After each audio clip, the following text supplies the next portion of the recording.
afternoon to everyone. This is. Your mic's not on. Mic's not on. Mic check. Oh, he just gave me the thumbs up back there, but I can get the tech guys. Can you hear me now? Is that coming in a little bit?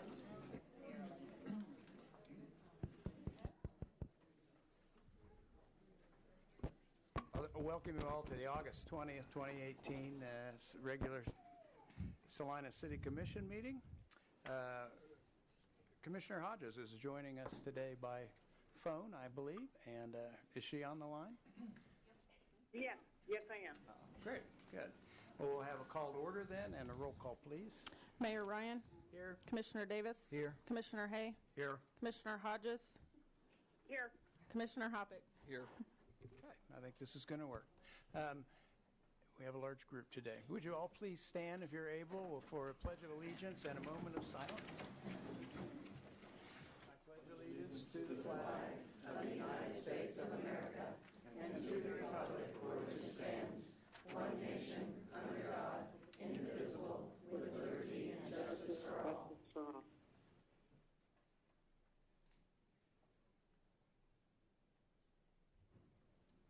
Thank you all very much.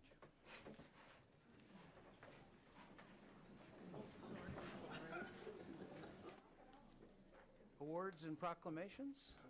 I believe we have none. That'll bring us to the Citizens Forum. I realize we have a large number of people in attendance this afternoon, and with the intention of addressing the City Commission about the ongoing animal shelter matter. Interim City Manager Mike Schrag is prepared to provide an explanation of our city's personnel process in a moment, but before he does, I want to address how I intend to conduct the Citizens Forum portion of our meeting today. Cities are not required to include a citizens forum or public comment format as part of their public meetings, but the City of Salina has historically done so, and so has relied upon the document entitled the City Commission Agenda General Order of Business to provide guidance for several years now. We as commissioners recognize the value of receiving input from the public, but please bear it in mind that this is a matter that will be determined by staff within the guidelines of our city personnel manual. In keeping with that guideline, I plan to strictly adhere to the 5-minute limit for each speaker, and have asked Mrs. Driscoll to assist in the keeping of the time. I'd also note that each speaker will be limited to one opportunity to address the City Commission, and those not addressing the Commission will be expected to maintain decorum, or they may be asked to leave. I personally ask each speaker to maintain civility. Please be respectful, and remember, as commissioners, our role is through the policy we create in the document that is the Salina Personnel Manual, not in its administration. This policy very deliberately and specifically tries to spell out a process that protects every employee's privacy, every employee's employment, and their due process rights. Please, in the things you say, consider that there are many employees involved beyond the one put on administrative leave. My fellow commissioners, if you disagree with my description of how the public forum will be conducted, I'd say that now's the time for you to express any concerns about it, and we'll, if not, All agreed. yeah, we'll move on.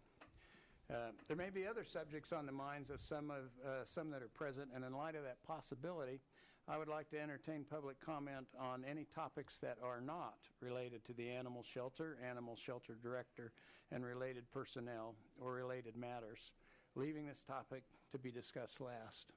So if there's anybody that has another concern for the Commission today under Citizens Forum, I invite you to come up, and we'll hear from those first.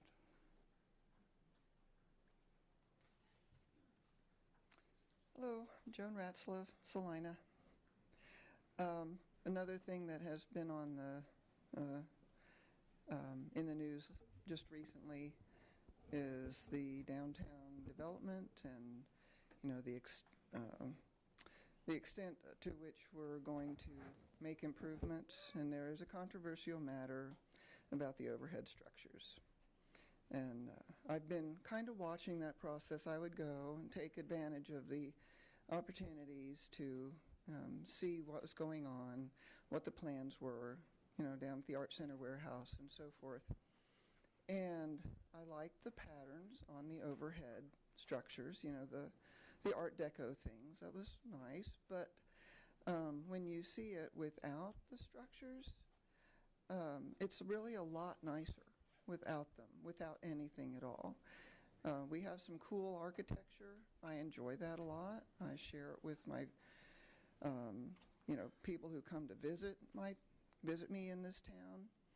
And those structures really do obstruct that. I really think that they don't add much to the downtown. I think that we can handle our crosswalks in another way, in a better way, and certainly a less expensive way. And I understand that last week Commissioner Hodges asked for that to be reconsidered, and in spite of public support, you remaining four declined to revisit that. And I want to ask you to again to consider that, because that money's not been spent, and it could well be if the survey, which was Facebook, of course, is not scientific, but if that survey is really an indicator of how your public feels about that matter, then I think that you need to listen. You need to listen to all of us in all matters, all of the public, or we'll see this.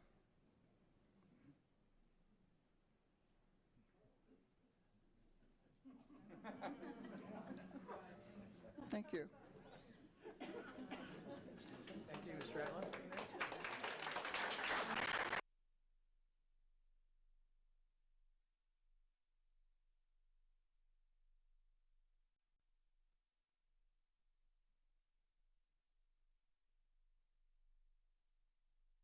Track, maybe this would be an appropriate time for, oh, we do? Excuse me. All right.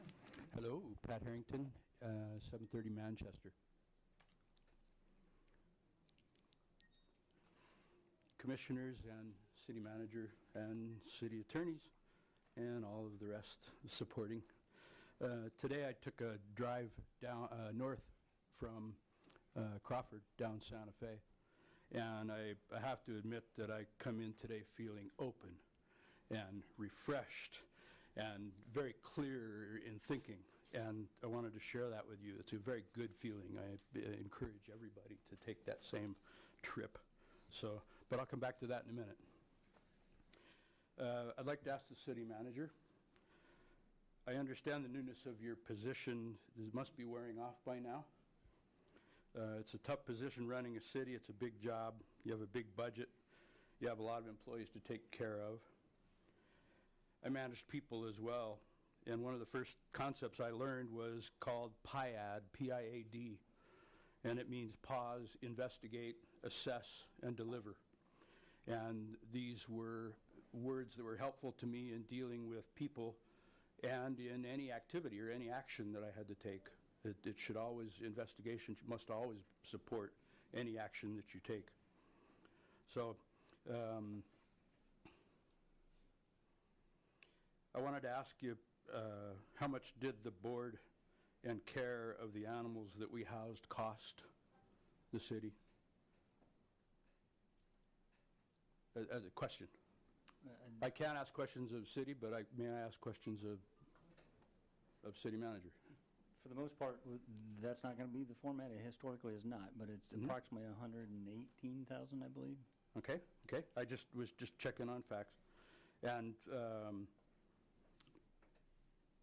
excuse me, lost my place. And who ordered them to be housed? But I thought the intention was we were going to take comments not related to the animal shelter, and then I was going to be given an opportunity to explain I think that our was, process. And was that the intent? I understood that animal shelter was going to be first. No, last. No? Last. Ah, okay. Then I will skip and hold those questions in. So, so what I would say then is for the visioning committee, which was basically a group of 20 special interests, 15, 20 people were on that visioning committee. I don't think that a committee of that size can make a rational or inclusive decision or vision for all of Salina and for all of the money that they've put to spend. So I demand a stop order on Santa Fe overhangs using $1.5 million to build a recycling center. Makes much more strategic sense to me. It makes some jobs, makes some revenue streams. It'd be much more welcome, I think. And the openness that you feel would be, I think, greatly meant for the downtown area that should be open and should be facades and architecture that should be, our history should be enjoyed.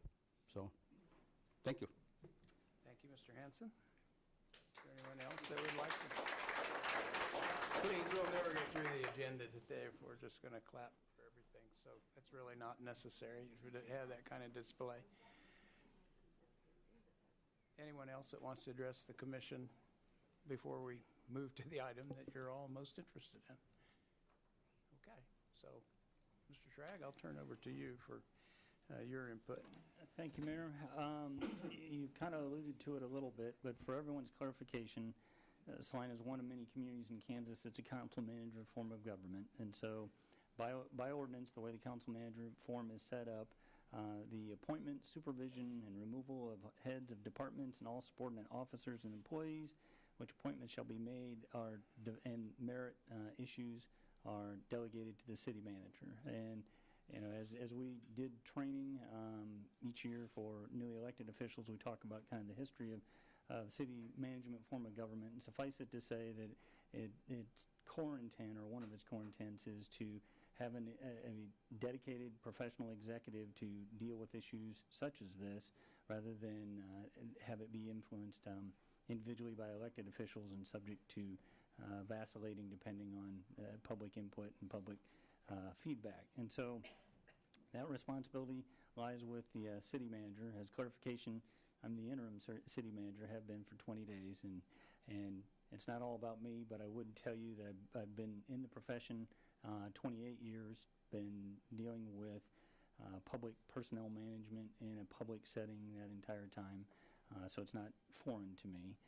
Specific to the city of Salina, our personnel policy provides very clear guidance on the process, and admittedly it may seem a little counterintuitive, and whether it's in Salina or whether it's in communities in general, this process can be very frustrating to the general public.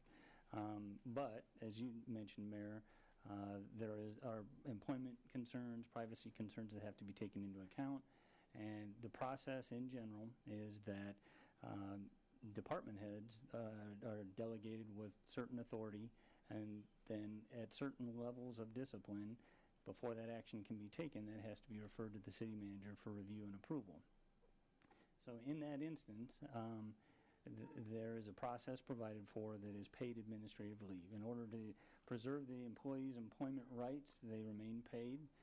They have the opportunity to lodge an appeal and be heard by the city manager. Regardless of whether they make an appeal, the city manager reviews the recommendation and makes a final determination. In the event that an appeal is requested, we are very mindful of trying to schedule that quickly in the interest of the employee.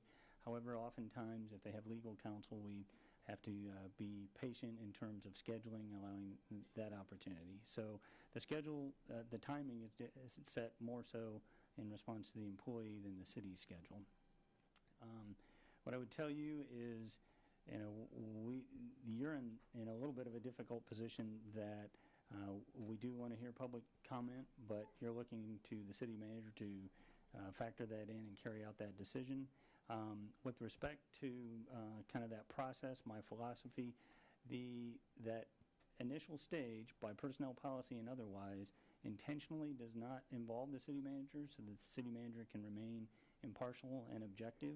So I've yet to start a review and get involved, and that would happen at the point that a recommendation is made. And so fully recognizing what is before me in terms of what's expected, I'm going to be tasked with making a decision that balances all the factors, things we'll hear tonight, and otherwise, and make a decision that's in the best interest of the organization, which then ultimately is in the best interest of the community. And so I would readily acknowledge, as we speak specifically about Mrs. Cowie, or Miss Cowie, I've had plenty of interactions with her. I have immense respect for her.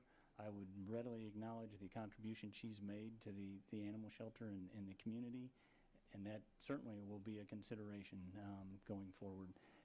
I'm tasked with balancing all that and coming up with a fair and objective decision.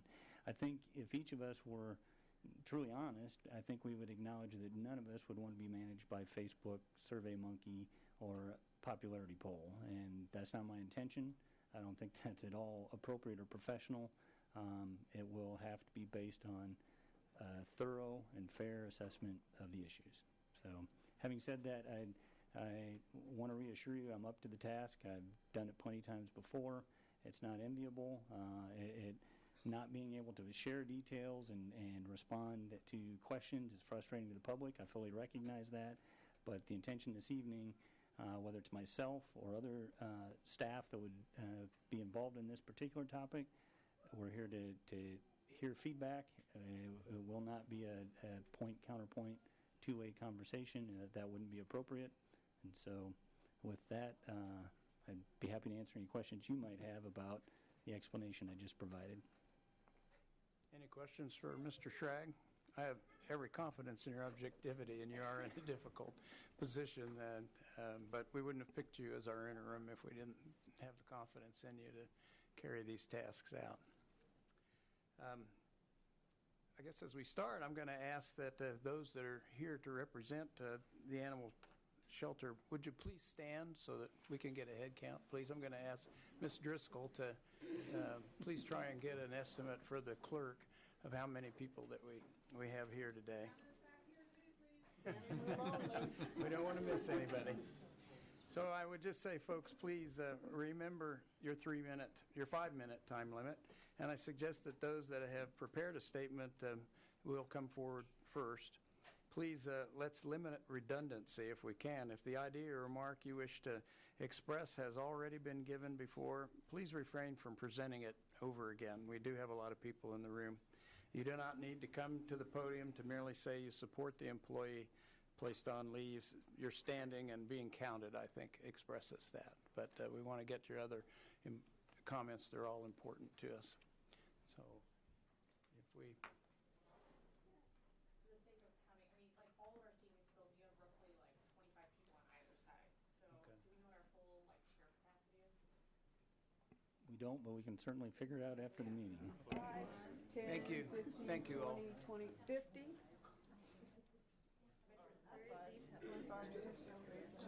You can all be seated then. I think we can estimate it accurately. Thank you.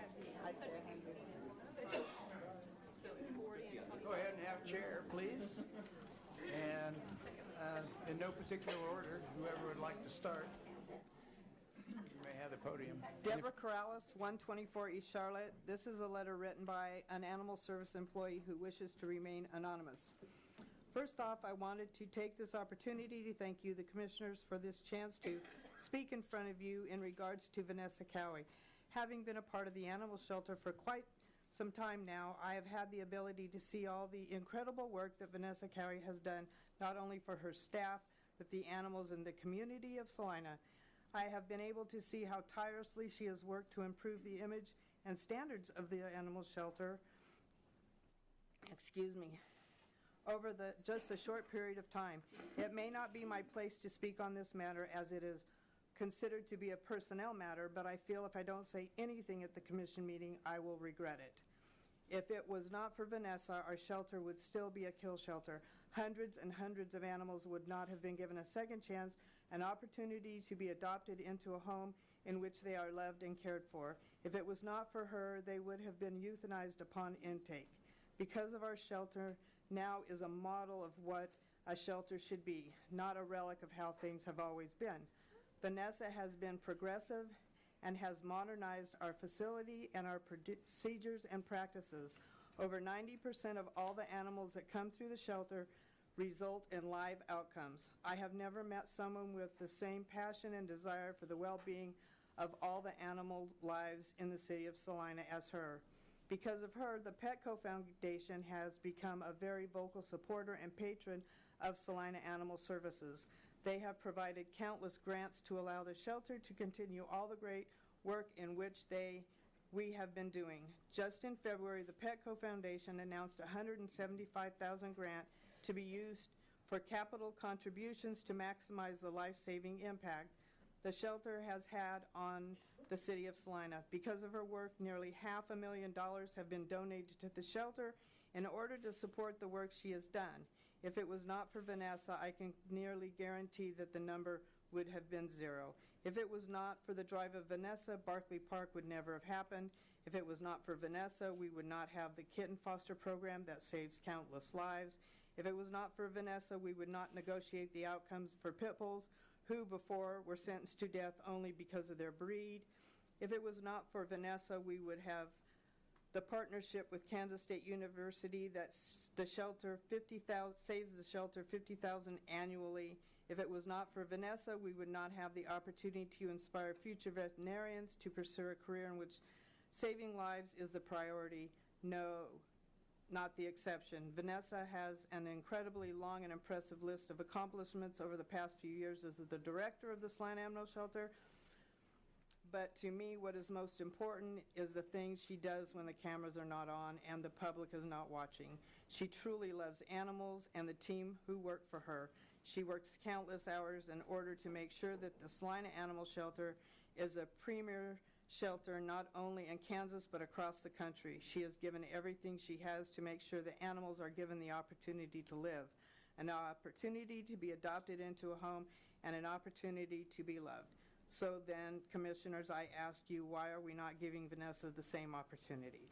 Why is she being ousted and publicly debated on countless news forums and in articles? Why is she being forced into a position of public speculation when all she has ever done is what is best for her team, best for the animals, and best for the city of Salina? Thank you for your time. Thank you, Ms. Crowell. Hi, my name's James O'Shea. I live at 2314 Hillside Drive. I've known my wife and I both have known Miss Cowie since she came here. She rented from us.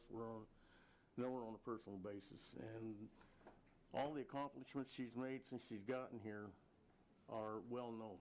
The love that she has for the city of Salina and for her job are paramount to my thinking, because without that, you got just a regular employee. She's more than that. She's extremely dedicated to the citizens of this town. She loves this place. She lives here now instead of going back to Australia. She wants this to be her home.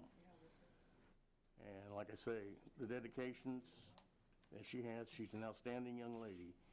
And I'll guarantee you, you're going to be hard-pressed to ever find anybody else if you don't keep her to fill her shoes. And those are awful big shoes to fill. And that's about all I can say. Well, thank you all. Thank you for your comments.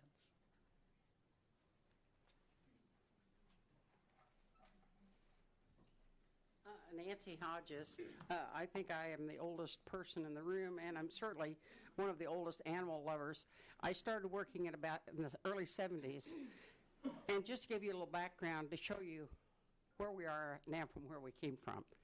At that point, the animal control was under the police department. And they had a crummy building out on West State Street, a concrete block building.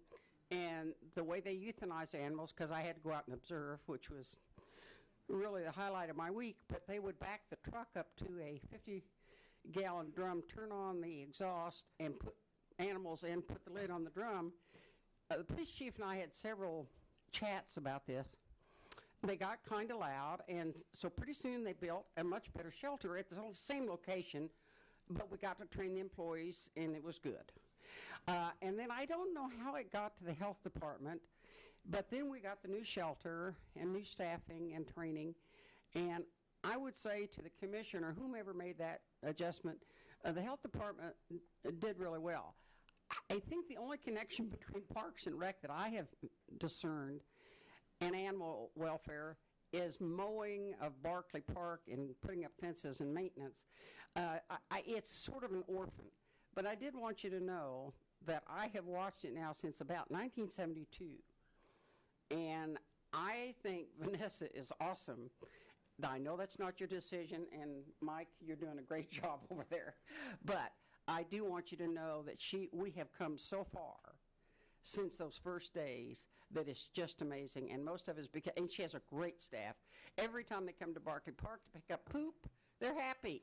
They say, hey, how are you doing? Now, it's not, I mean, I don't think that's the greatest part of the job, but I'm just saying, they do a great job. I really appreciate y'all's time. Mike, I appreciate all the work you've done. Thank you very much. Next.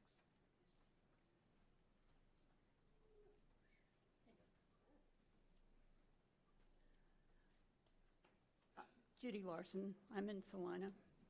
And I also go by, I recognize when people call out and say, there's the cat woman, you know, because I like cats.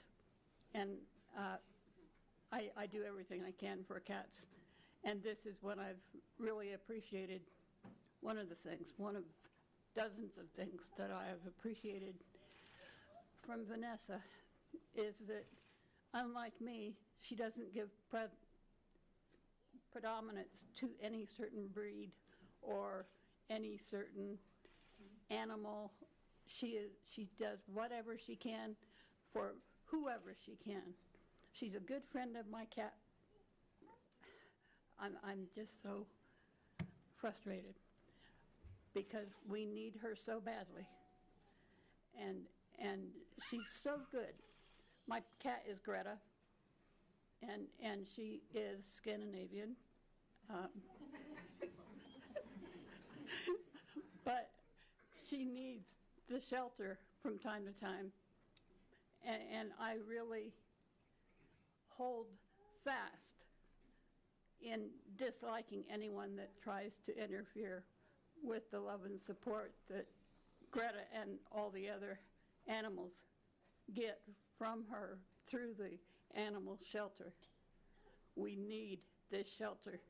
Whether you're an animal person or not, the rest of us in Salina need this woman's work, and we'll be sorely, sorely short-sighted if we don't hang on to her.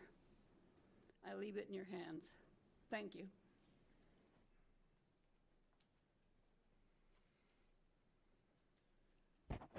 Hello, still Patrick Harrington. Thank you for the opportunity to speak again. As I discussed before with the process of PIAD, dealing with people, dealing with issues, you pause, you investigate, you assess, and then you deliver. City manager shared that we had approximately $120,000 in board and care of a bunch of malnourished animals that was reported to the sheriff. So there was some cost there, but I wanted to ask who had ordered that those animals be removed from the site and go to board and care. Is that something you would answer? That's all part of the Salina County prosecutor's case, the sheriff's department. Ms. Cowie had some involvement, but I'm not prepared to go into that level of detail. I think that's enough. I thank you. Wanted to know also if animal control was on site when the sheriff shot, basically murdered cow and the mother in labor. Mr. Harrington, I'll try to be more direct. Your opportunity is to provide feedback. This is not a debate.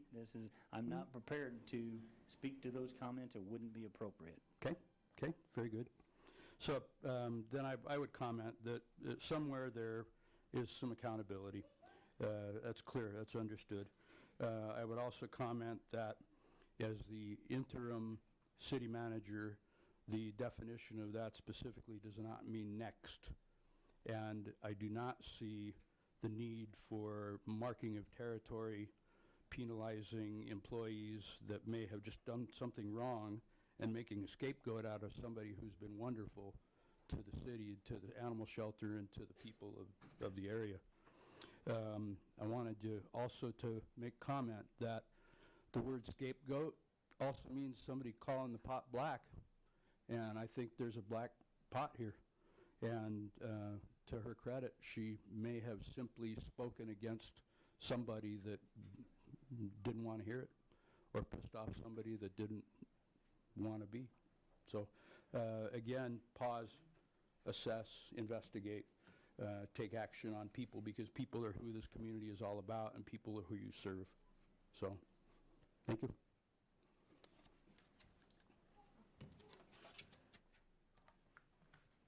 Mayor and Commissioners, my name is Randall Hardy, 816 Highland Avenue. I identified myself as a citizen of Salina, but I'm speaking with you as a former city commissioner and as a state senator. As a city commissioner, I observe Vanessa Cowie to be a professional and dedicated animal shelter advocate. She performed her duties well to the point that our animal shelter became a no-kill shelter. She helped us to navigate other issues like our dog park and pit bull ownership policy.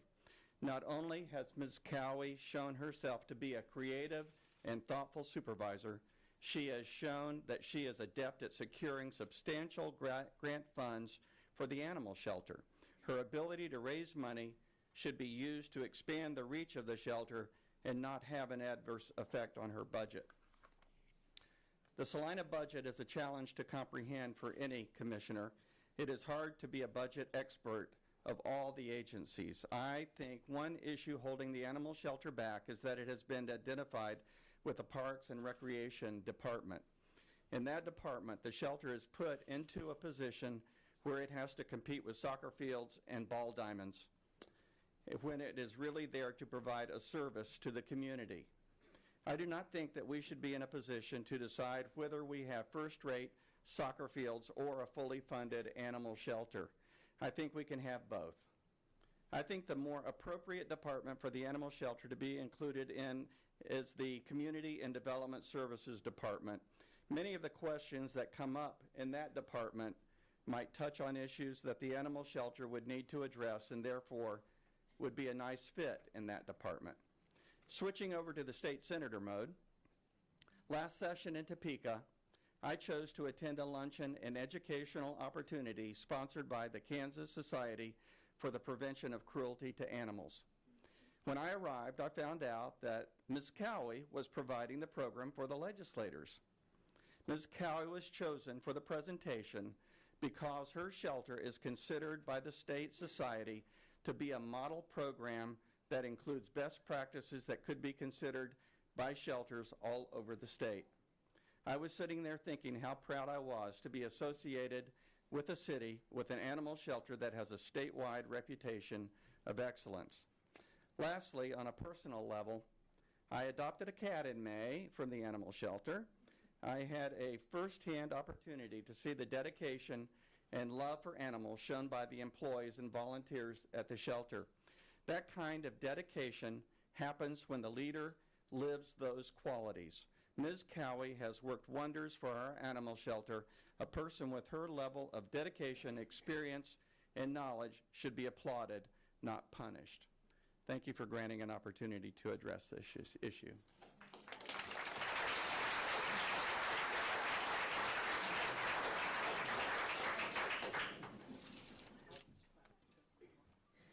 Good afternoon, Commissioners. Maggie Gillum, 860 South Santa Fe.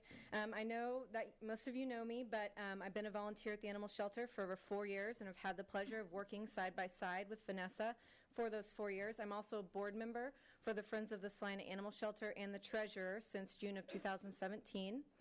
And I know that you're sitting up here and you're hearing all of her great accomplishments, and I know you know all those because they've been in the newspaper, they've been on the radio, they've been in TV. We all know those accomplishments, and they're amazing, but I'm here to tell you about all the things she does behind the scenes that you may never hear about. Vanessa does not clock in at 9 a.m., and she does not clock out at 5 p.m. She is not someone who is just there for a paycheck.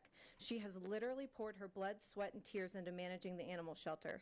She loves her job, she loves animals, and she loves helping people in the community. It's all the little things she does behind the scenes that not only make her a good manager, but also a good leader. Saturday, our shelter participated in a nationwide campaign called Clear the Shelters, and it was very successful, by the way.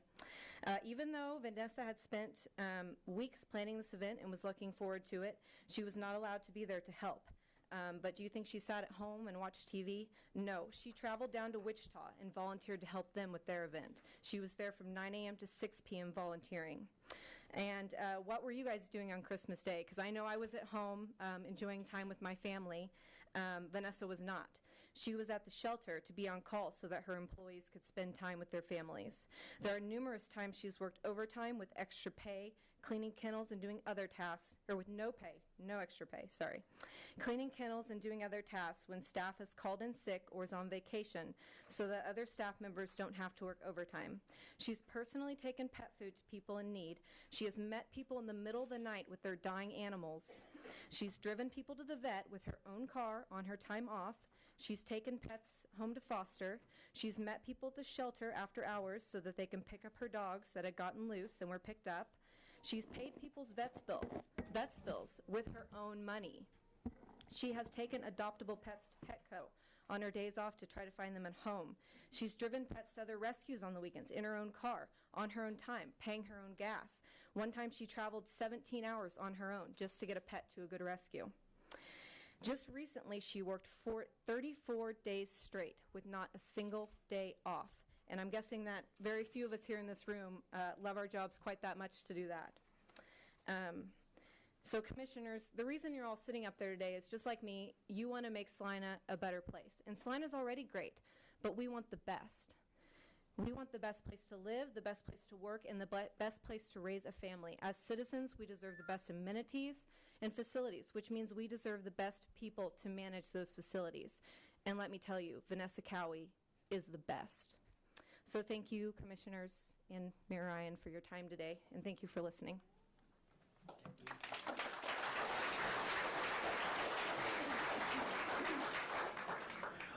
David Norland, 608 East Republic, and Mayor, Commissioners, and Mr. Schrag, thank you for allowing this tradition to continue. I think clearly in this case it was pretty necessary.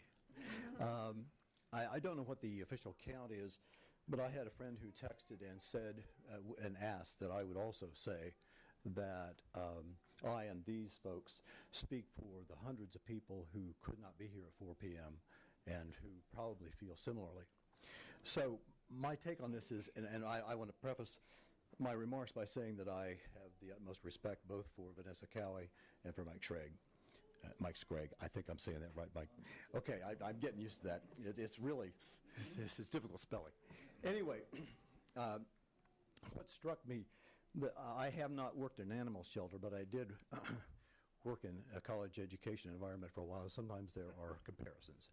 But what struck me as I looked at this from an outsider's point of view, and I realized that none of us know all of the details about this, but what struck me was, regardless of the infraction, the penalty sought to be exacted in this case seemed extremely out of bounds for, especially given the testimony that we have here.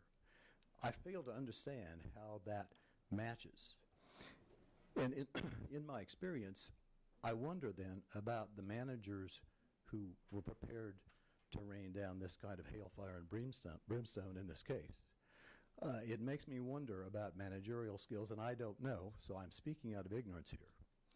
But from outside observation, and again without spreading gossip, I have heard from individuals who have worked in the Department of Recs, Park and Recs, questioning how efficient and how well done that management was. I've also been in situations where the department head brought in somebody who was very close to him in a previous situation, who was working as his direct underling, and that appears to be the case here. I don't know about the hiring process, but I think that there is an atmosphere that's fostered where if the close buddy comes in, there's not going to be as much questioning within the department about decisions that are made. So I don't know what decisions would be made, but I think the most appropriate close to this is to agree with Senator Hardy's suggestion. I think that a placement in a different department is certainly smart, well-deserved, and whatever other action might be taken, certainly dismissing Vanessa Cowie is not the action that ought to be taken. Thank you.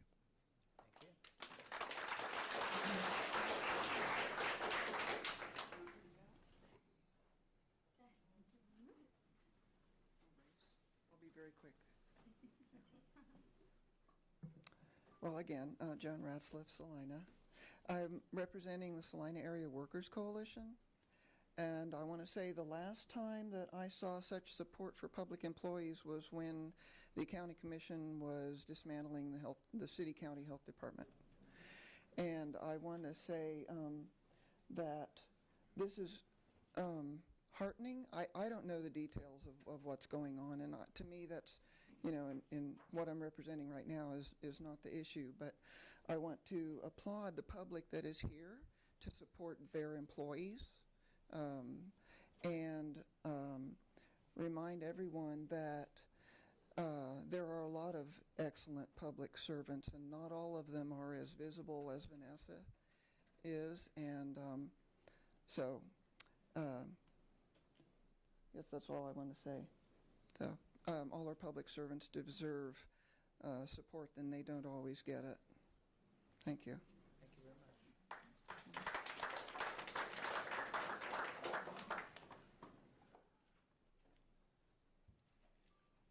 Hi, I'm Barb Jansen, and I've been a volunteer for about 8 years at the Salina Animal Shelter.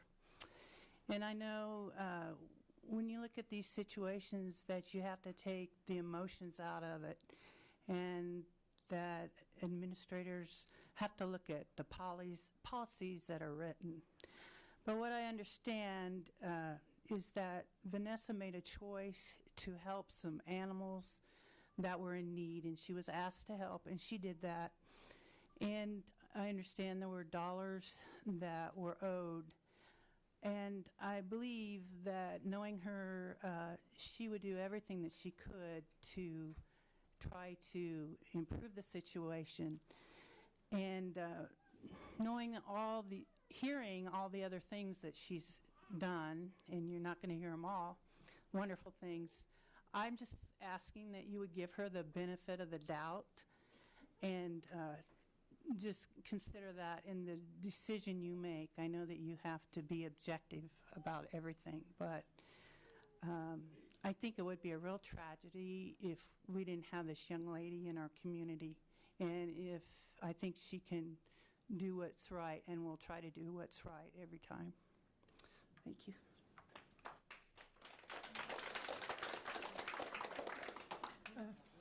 Good afternoon, gentlemen.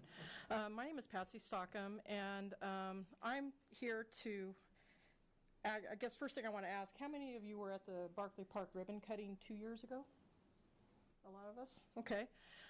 My son, Eric, actually is the young man who did his Eagle Scout project at Barclay Park by building the rules and regulations signs as well as the dog bone park benches. So during the course of that, I don't know, what, Eric, 6 months? He's right over there. Raise your hand, Eric. Yeah, thanks. During the course of that 6 months, I was a witness to interactions between my son and Eric, as well as with the Salina Parks and Rec. I think one of the questions that has come up is that the question of whether Vanessa adequately works and teams up with Parks and Rec. And I can tell you there were many, many times that Eric was referred over to Salina Parks and Rec to say, this is a Parks and Rec question.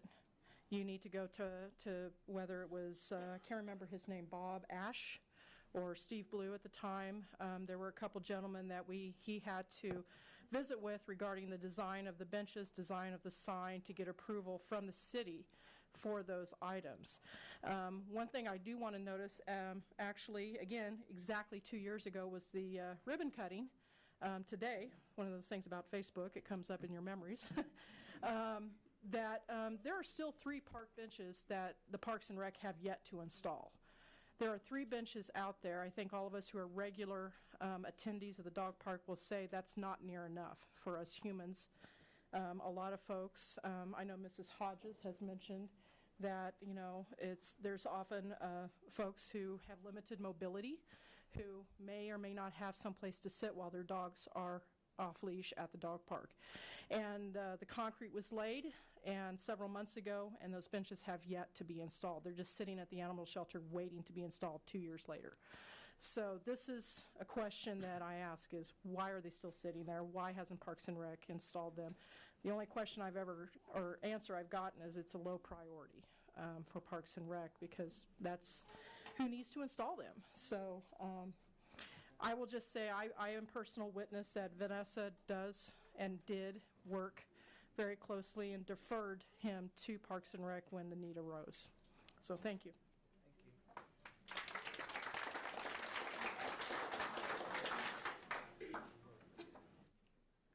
Mayor, Commissioners, and City Manager. My name is Kimberly Cunningham, and I reside at 683 Georgetown Road. I've been a resident of this community most of my life. I actually became involved in animal advocacy a few years back. Some of you may remember what that was about. But during this time, I have come to know Vanessa not only professional, but at a personal level. I am here today to strongly encourage all of you, those who have to make the decision, to truly research and look into all the facts of this situation, many of which I understand the public is not privy to know. You are our voice, and I beg you to hear our voices. I think her love and passion for the animals speak for themselves. First and foremost, the making of our shelter of a no-kill since 2015 is nobody can say how important that has been. There are many shelters throughout in our underlying areas that I visit frequently, and having to put those animals down is heart-wrenching. Second, her improvements for the comfort and safety of our animals in the shelter itself. Third, I have noticed a huge difference in the hiring of her new staff who share her passion and commitment and vision. Fourth, obtaining grants and donations to make our community more animal friendly. She has been the voice for those who cannot speak for themselves. Recently, I became the newest member of our local animal advisory board. She has been steadfast and committed to research and providing information and speakers to provide us with the information we need to know to make good decisions and recommendations for our community. Lastly, I think the best testimony to a person's character, honesty, integrity is through their passion, their commitment, their accomplishments, and through those who were closest to that person.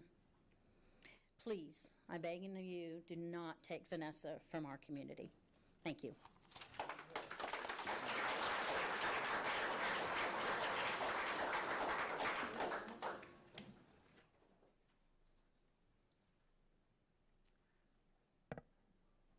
My name is Garnett Zamboni, and I am from Salina, Kansas, and I thank you for allowing us to come in and speak with regards to this issue.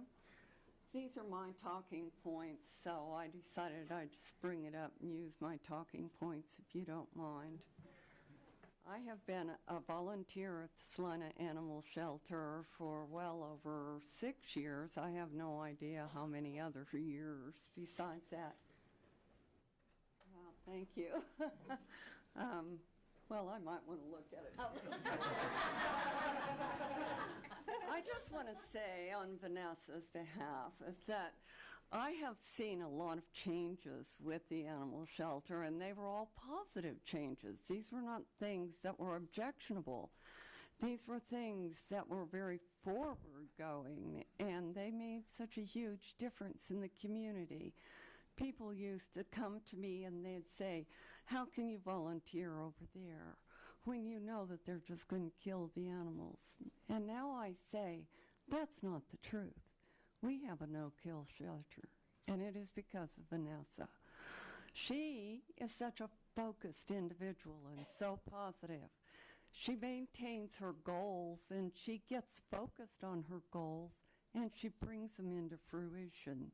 It's absolutely amazing. She has, as I have written down here,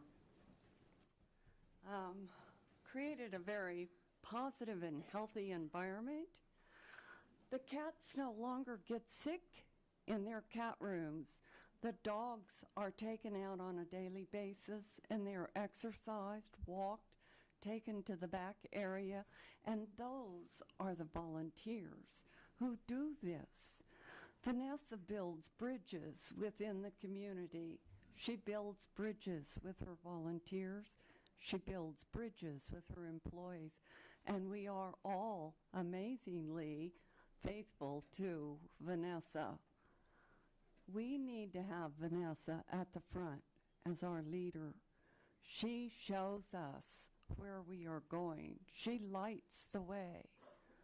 Vanessa is more than just a manager.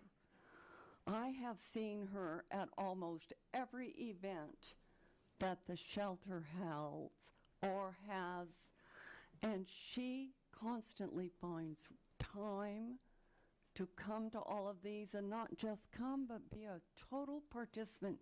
She immerses herself in everything that occurs. Last Saturday, we had an event of cleaning out the shelters. It's a national event. And it was obvious that Vanessa was missing. But I want you to know that the volunteers gathered around and the employees stood strong because they knew that this is what Vanessa would want. And we wanted to show her how much we believe in her. And by 10:45, all of the adoptable dogs were gone. No city can claim the claims that we can. We have a shelter that we can be proud of. We can go to our neighbors and our friends who say, oh, I wouldn't go to an animal shelter. And you say, well, why not? We have the cleanest shelter. We have clean dogs. Our volunteers go daily and walk these dogs. Our staff is understaffed, but they work hard, and they are dedicated because they follow a dedicated leader. We have to have her. This is what creates dedication. If Vanessa is gone, will everyone stay? You now have over 60 volunteers. Will these volunteers follow you? Will these volunteers vote for you? It's obviously a political situation, but it doesn't need to be. This is a community situation. We need to come together for what is good for Salina. I want to bring up that if this is a money issue, Vanessa has more than made her way to Salina's heart. Just through Petco alone, the Petco grants have been $30,000, $45,000, $100,000, and $175,000. And she did it by writing grants. $350,000 on behalf of Salina's Animal Shelter. We should applaud her. We need to give her and everyone at the shelter a standing ovation. Thank you.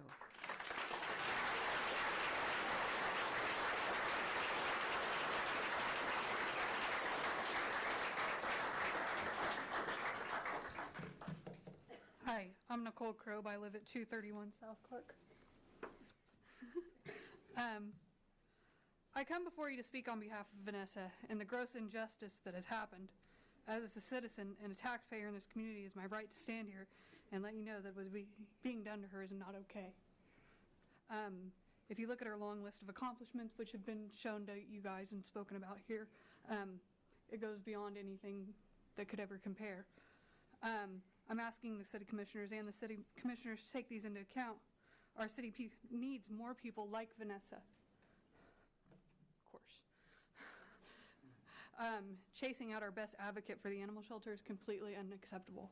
I remember as a little girl going to the animal shelter and being scared that my dog was going to die.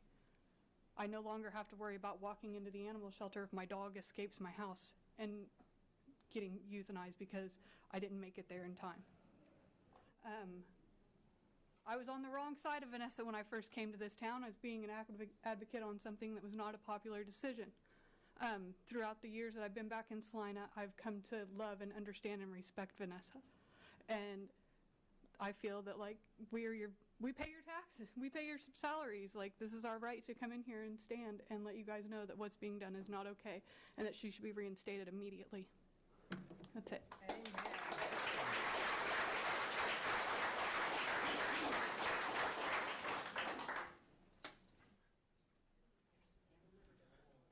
Hello, I'm Eric Stockham.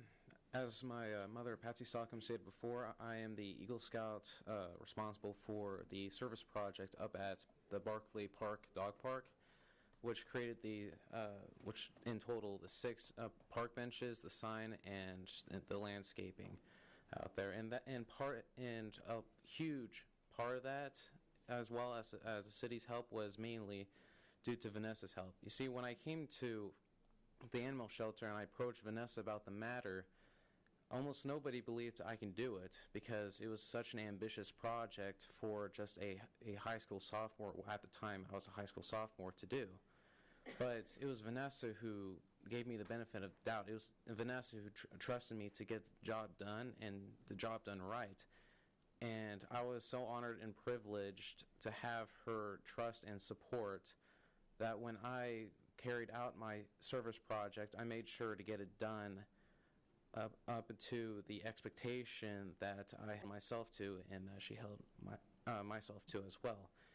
It wasn't without the support of the city as well, and the joint effort between Vanessa, the city, mainly Parks and Rec, and other various volunteers and service people that helped me get this job done. So I'd just like to point that out, that if it wasn't for Vanessa, I would not have been able to achieve this great service I am proud to have given to the city, and that many other people that helped me along are also proud to give. Thank you.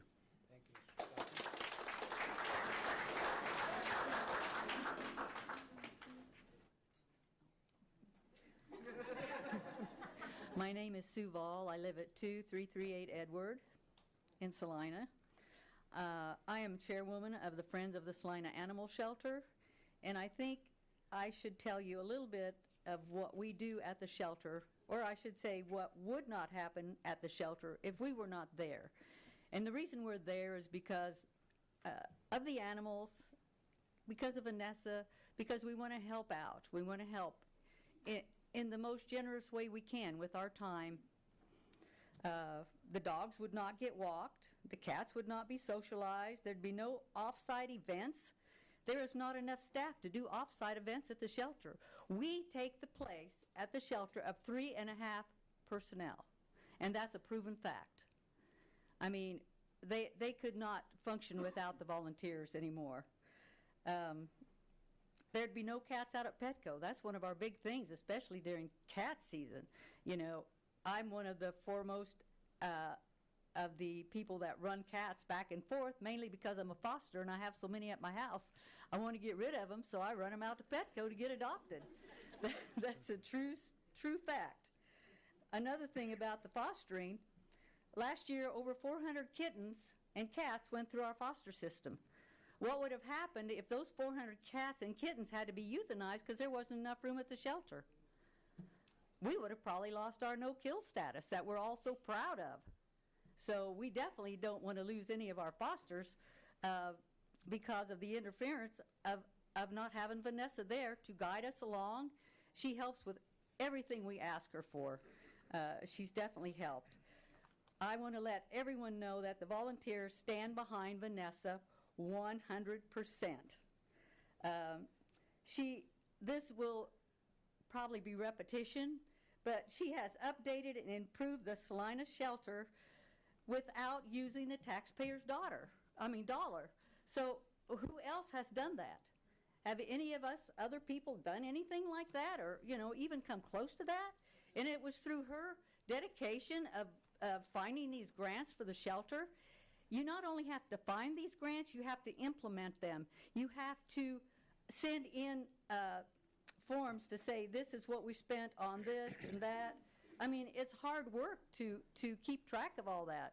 It's not something you just put in the general fund. It has to be specified for what that grant is used for. We now have a low-cost spay and neuter program.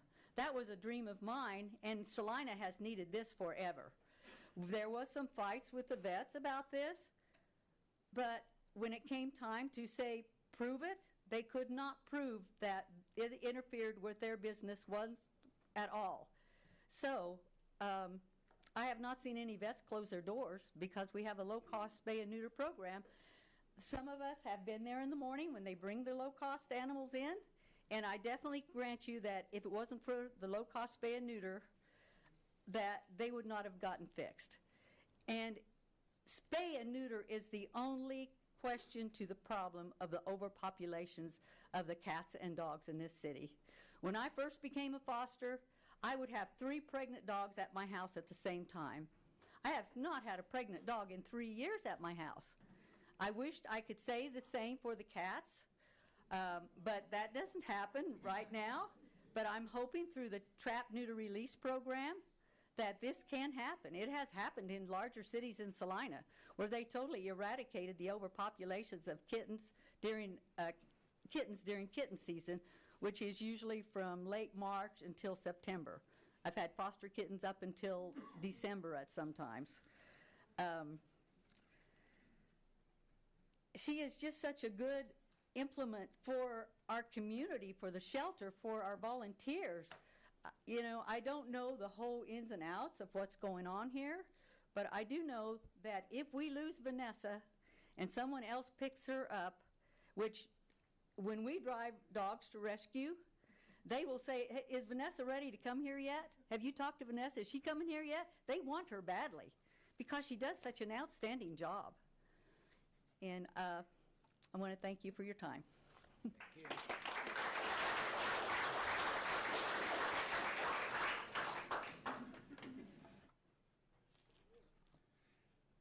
I'm Dr. Brad Crowler. I am a clinical professor at Kansas State University. I developed and oversee the shelter medicine program there.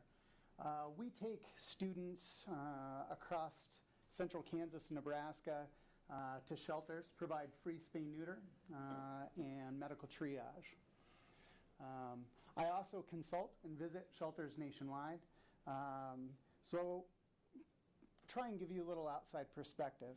When we look at the shelters that I've been associated with, I can tell you that Salina Animal Shelter is one of the highest performing shelters anywhere, and that's because of Vanessa Cowie. When we're driving about and we visit shelters, we talk to students about leadership, about the difference between low-performing shelters and high-performing shelters. And the metric that we can identify most as far as being the difference, given all of the resources being the same, is leadership.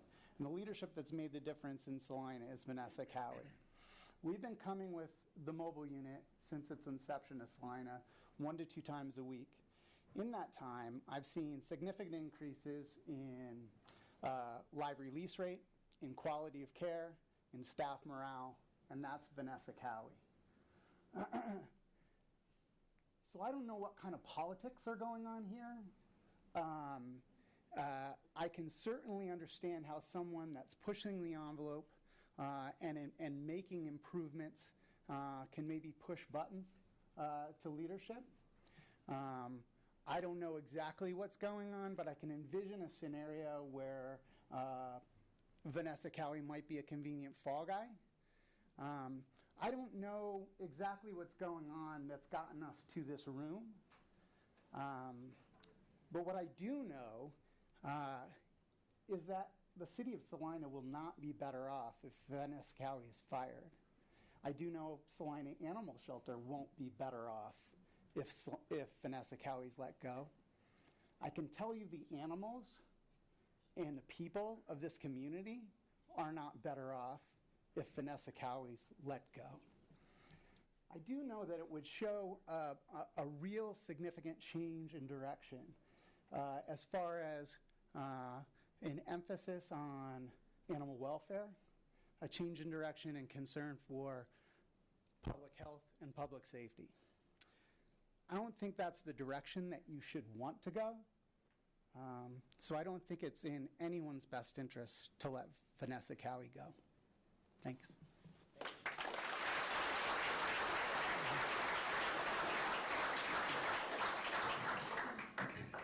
Good afternoon. Welcome to Salina. My name is Dory Pickering, and I live at 1442 Haven here in Salina, Kansas. I just want to amen to what that man said. And this is an opportunity for Salina to stand out. Not only are we recognized nationally, but now internationally.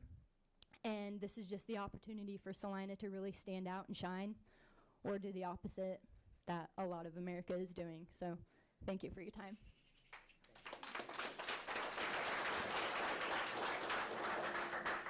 Hello, I'm Shaylee Johnson, and I'm actually from Clay Center, Kansas. I met Vanessa in 2015 when myself and a small group of citizens in Clay Center wanted to resurrect our local animal shelter. We'd done a lot of fundraising, but we weren't really quite sure how to get it all going. And everyone we talked to directed us to Vanessa. They said, if you want a true Cinderella story, you need to talk to Vanessa at the Salina Animal Shelter. So we did exactly that. She met with us outside shelter hours, gave us a tour, and spent hours of her time letting us pick her brain, get her insight on how to do things. And at that time, I remember thinking to myself, as she was unloading her years of knowledge and I'm frantically taking notes, I'm thinking, is this really the kind of person that runs an animal shelter? And where can I find a Vanessa to have in our community? In so many ways, she is the type of person that runs an animal shelter. She's caring, she's motivated, she's passionate, she has a huge heart, and an even bigger volunteer following, all these people that are standing behind me. But in other ways, she's not. She's analytical, she's data-driven, she's progressive, she's so amazing. I could go on, but she has these rare traits that add so much value to the position that she has, to her shelter, and to Salina. She's collected hundreds of thousands of grant dollars, and I'm here to tell you that that is so hard to do. Our shelter's board of directors in Clay Center has worked constantly to apply for those grants, but have yet to be selected for the same grants, because there are so many animal shelters just like ours, with needs just like ours, that are just as deserving as ours. But Vanessa is selected time and time again. She amazes me with her intellect, her audacity, and the ways that she has implemented positive change. Having been involved in the shelter setting for a few years now, I know beyond shadow of a doubt that Vanessa is rare. Today, our low-kill shelter in Clay Center is thriving, and so many of our best practices were adopted from the Salina shelter because of Vanessa's expertise and guidance. Of course, my sentiments aren't that of a Salina resident, but I hope my comments resonate to show you how the community of animal welfare activists support one another, but more importantly, how far Vanessa's leadership reaches beyond the confines of Salina, beyond Clay Center, and beyond the state of Kansas. We're fortunate to continue working with her when our needs arise, and returning the favor when our shelter can help yours. I admire her, I respect her, and I appreciate her. I can assume she doesn't do this for the compensation, and certainly not the notoriety, but she does it because it's her passion, and she knows her time and talent has a positive altercation to change and save lives, two- and four-legged alike. Salina is so lucky to have her. Thanks.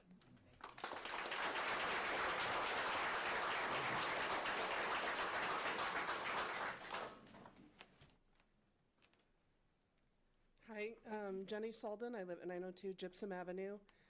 I don't know what Vanessa is accused of, and I respect her privacy completely. I agree with that. But I was volunteer coordinator for most of the time that Ms. Cowie was a volunteer for the Salina Animal Shelter. And among all of the attributes that I am impressed by with her and that I love about her, she is not a rule breaker. She respects that there are ways to do things that have been decided on for good reason. She follows the rules. She follows chain of command.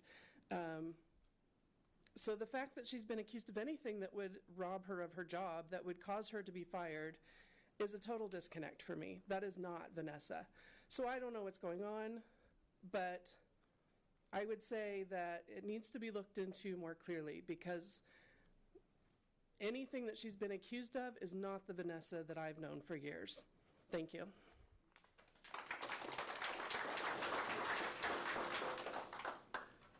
Hello, my name is John Blanchard. That was a great comment that was just made, and I think the key comment there is that it needs to be looked into. I respect, obviously, the process that you need to go through. I realize that you guys, it's very easy to sit up there and say, we can't make comments because this is a personnel issue. And I appreciate the fact that the city manager has got his hands tied on that. I will tell you this, though. You guys, what you can do is that you can take a little bit of pressure off of the city manager, the interim city manager. You can take a little bit of pressure off yourselves, and you can provide a community that is here, because not only do they support a wonderful leader of the Salina Animal Shelter, and you guys all know it and we all know it, but you guys can provide trust, transparency, and confidence that this process is not a railroad, that this process is not a scapegoat process and a witch hunt. You guys have the key to do that, and you know what you need to do. I would ask that one of you, and is Commissioner Hodges on the phone? Yes. Is she still on the phone? I would ask that one of you step up and be a leader today. Step up, make a motion, while all of these people are still in this room, make a motion to add to your agenda today an item to ask the city manager to look into an independent outside audit of this process of the animal cruelty case to find out who knew what, when they knew it, and when payments were authorized, and when you guys go into executive session, what was discussed in there for 85 minutes. And I would just ask you that you can do that today. You know that you can do that today. One of you, make a motion to add it to next week's agenda to have a discussion about hiring an outside auditor to look at this process. The community needs to have confidence in what you guys are doing. There's very little confidence right now. We have confidence in Vanessa Cowie. We'd like to have confidence in the interim city manager, and we'd like to have confidence in you. Give it to an outside independent auditor. Thank you.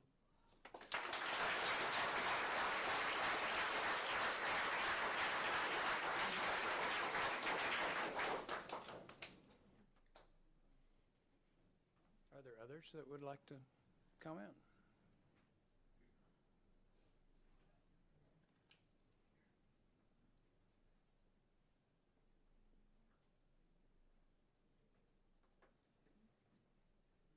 Almost done. Is there anybody else that would like to address the commission on this matter? If there are none, I will close the public session and we will go on with today's agenda. Thank you all very much for being here, and we're pleased to be able to take your comments. We'll move on to item number 5, public hearings and items scheduled for a certain time. Wow.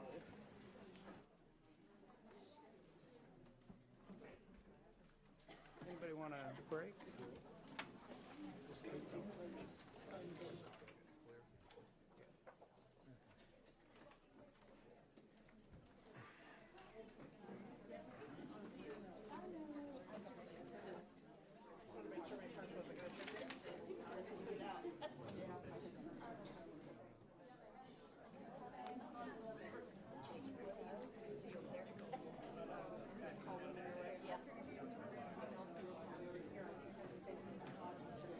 Ms. Driscoll, while we're waiting for the room to clear, is Commissioner Hodges still there? Okay. Good.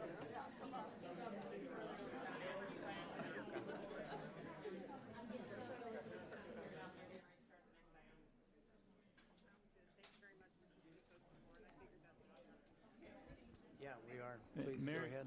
Mayor and Commission, you may notice we have a new projector hanging from the ceiling, which, 2.5 hours ago now I was assured was a good thing, and 2.5 minutes ago I've been told it's not working.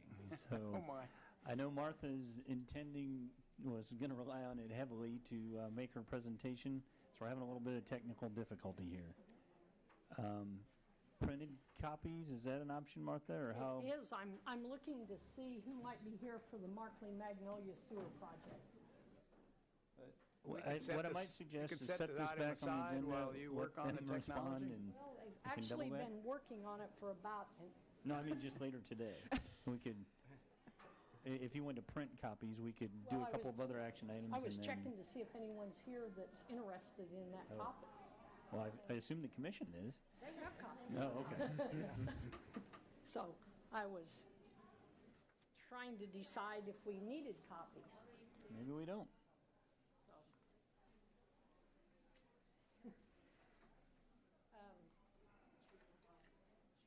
Do we need more than is in our packet then? There's a substantial amount of No, other... I wasn't sure if I was assuming she had additional information maybe.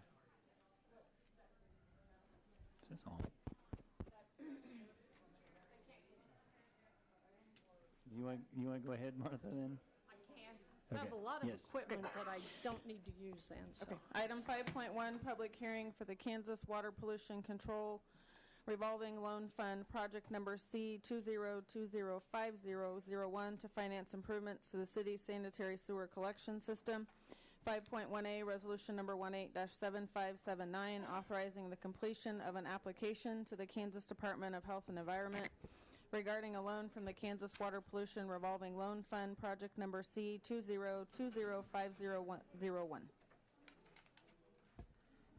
Thank you, Mayor and Commissioners. And you do have the entire package in your packet. There's the blue sheet, and then there's about a half dozen pages that were going to be a PowerPoint presentation. So if you work both pieces, we'll be in good shape. So the city has made a preliminary application to the Kansas Department of Health and Environment for a loan through the Kansas Water Pollution Control Revolving Loan Fund to finance the Markley Magnolia sewer system improvements. Note, we've used many from the Public Water Supply Loan Fund for other projects, and we'll hear about one of those later today, but this is from the Wastewater Fund. So we'll move to this page, and then we'll all get started on the same page, the one that has the sanitary sewer service area. The improvements will provide sanitary sewer service to the Highland Meadows Hamlet Woods Addition, which is south of Magnolia Road, to the Elks Country Club, and Valley View Addition, which is what originally pushed this project forward. They're served by septic tanks. And the Magnolia Hills Estate, there's an area that's on the west side of the hill that cannot gravity to the east, so it'll provide service for that. And then an undeveloped area kind of in the center of all those we just talked about. The design that's proposed is a single wastewater pump station that will be located down along the north side of Magnolia Road. The value to this is we end up with one lift station as opposed to 4. Otherwise, the concept would be we'd have a pump station at Highland Meadows Hamlet Woodlands. That's going to be abandoned, and a new pump station built across the road. The pump station that's currently up in Magnolia Hills Estates will be abandoned, gravity flow into the system, and there will be no need for one at Valley View or at the undeveloped area as we pick those up. So, move to the next page. The Markley Magnolia Sewer System project includes constructing a new wastewater pump station as described north of Magnolia Road, abandoning an existing wastewater pump station for Highland Meadows Hamlet Woodlands, and a little over 7,700 feet of 8-inch gravity sewer, and about 500 feet of 10-inch sewer, and some electrical improvements for the pump station. Moving to the next page. We've done an environmental review for this project, and as for all projects, dust, noise, and erosion control practices will be implemented. A requirement of the Kansas Water Pollution Control Revolving Fund is to send out environmental clearances to 13 federal and state agencies, which we've done about 30 days ago. We've heard back from 10 of those, and they have no objections to the project. The Kansas Biological Survey no longer provides reviews. We've not heard from the Kansas Water Office or the U.S. Department of Interior Fish and Wildlife, and assume they have no concerns since they've not commented back. The comments we heard were there are domestic wells in the area. There are some plugged and abandoned oil and gas wells, and we need to complete a farmland conversion form for the farmland that we would take out of service, which is a very small area for the wastewater pump station. Moving to the next page, the Markley Magnolia Sewer System project has been around for a few years, and the design and some of the services were done previously and are not allowed to be included in the state revolving loan fund. So to date, roughly $235,885 have been expended from city funds and been paid from our reserve fund, which included design engineering, geotechnical services, title appraisal work, and the easements. Moving to the next page, the proposed loan amount that we're asking for is $2,250,000. Roughly $1,950,000 is for the construction of the project, $190,000 in contingency, and then $110,000 in engineering, which includes bidding, construction phases, and the loan requirements that are required. Next page is financing options. We evaluated two options, one being conventional financing for the $2.25 million.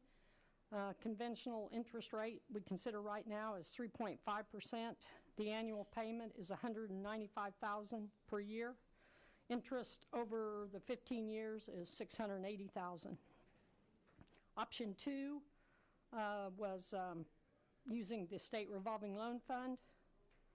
Interest rate currently is at 2.33%. With that, an annual payment of $179,500. Total interest over the 15 years is $442,000. The savings with option two annually is roughly $15,500 per year. Over the life of the loan, which is 15 years, it's $232,500.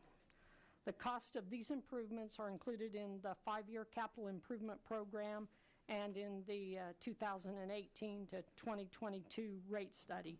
They're in there at a principal of $2.1 million and an interest rate of 3.5% with an annual payment of $180,000 for 15 years. So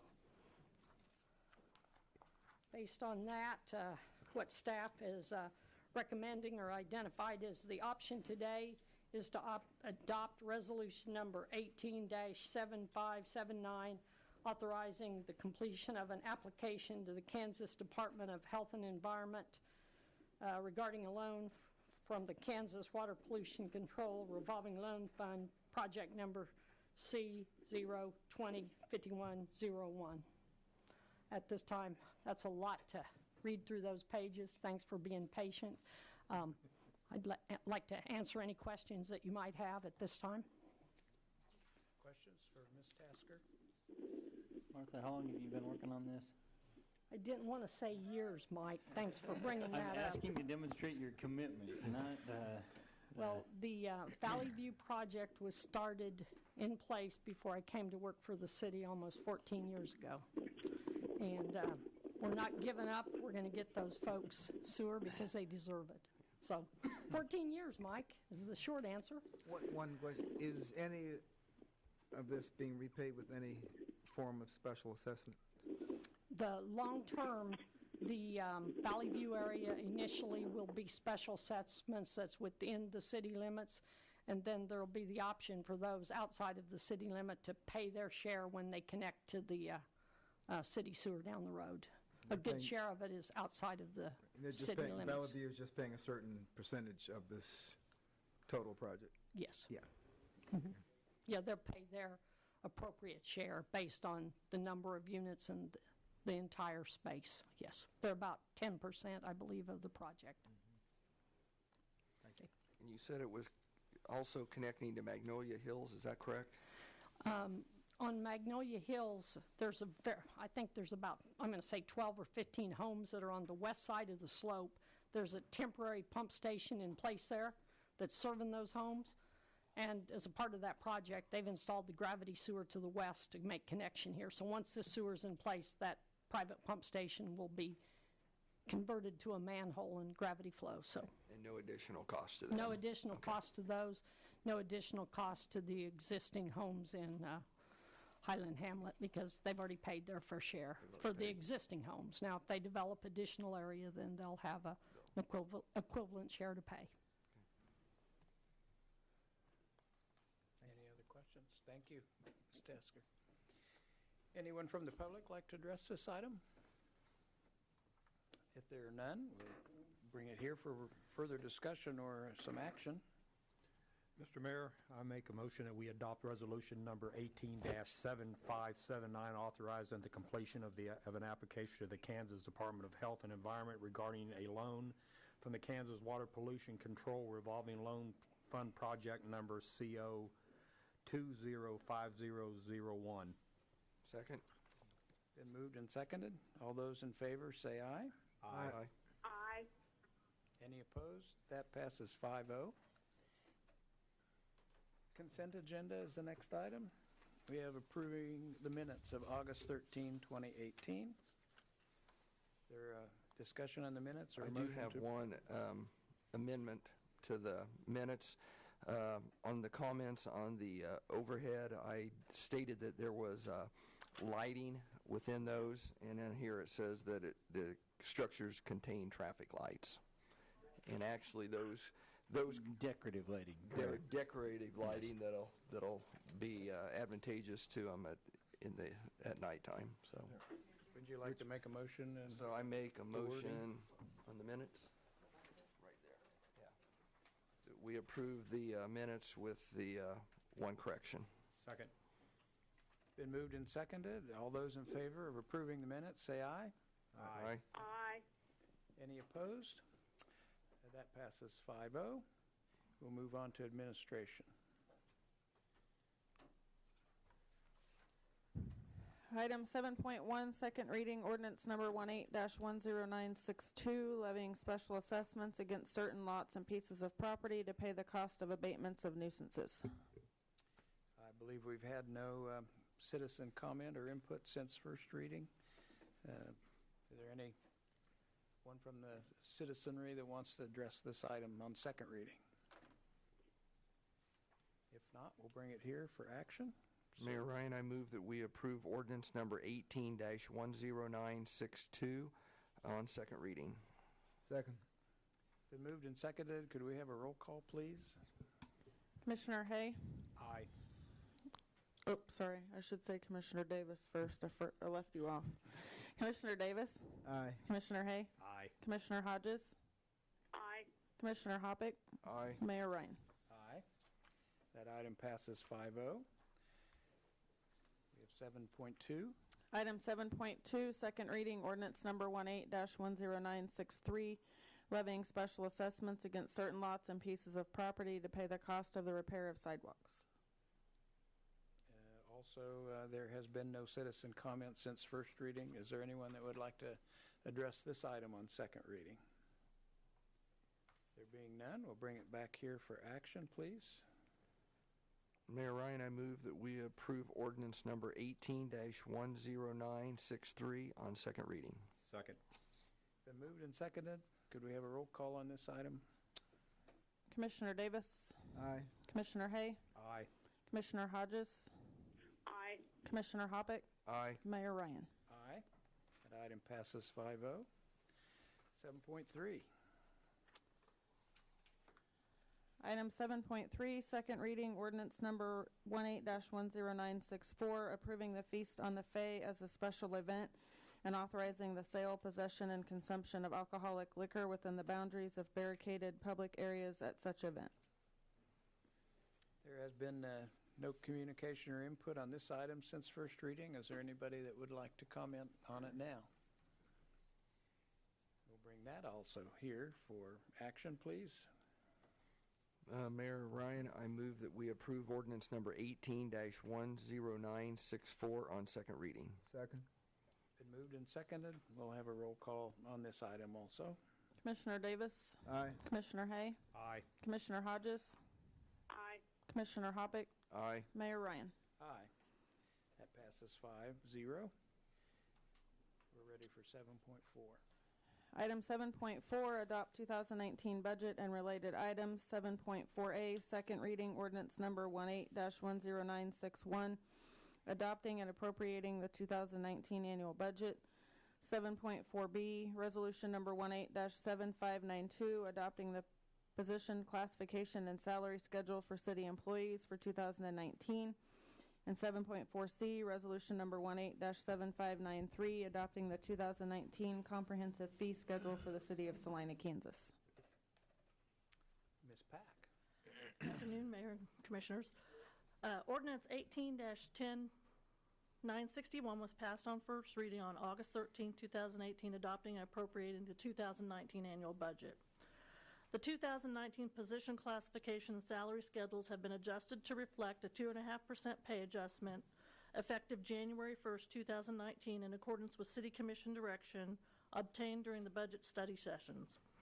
This increase will result in approximately $590,000 in salary costs over all funds, of which approximately $480,000 will impact the general fund.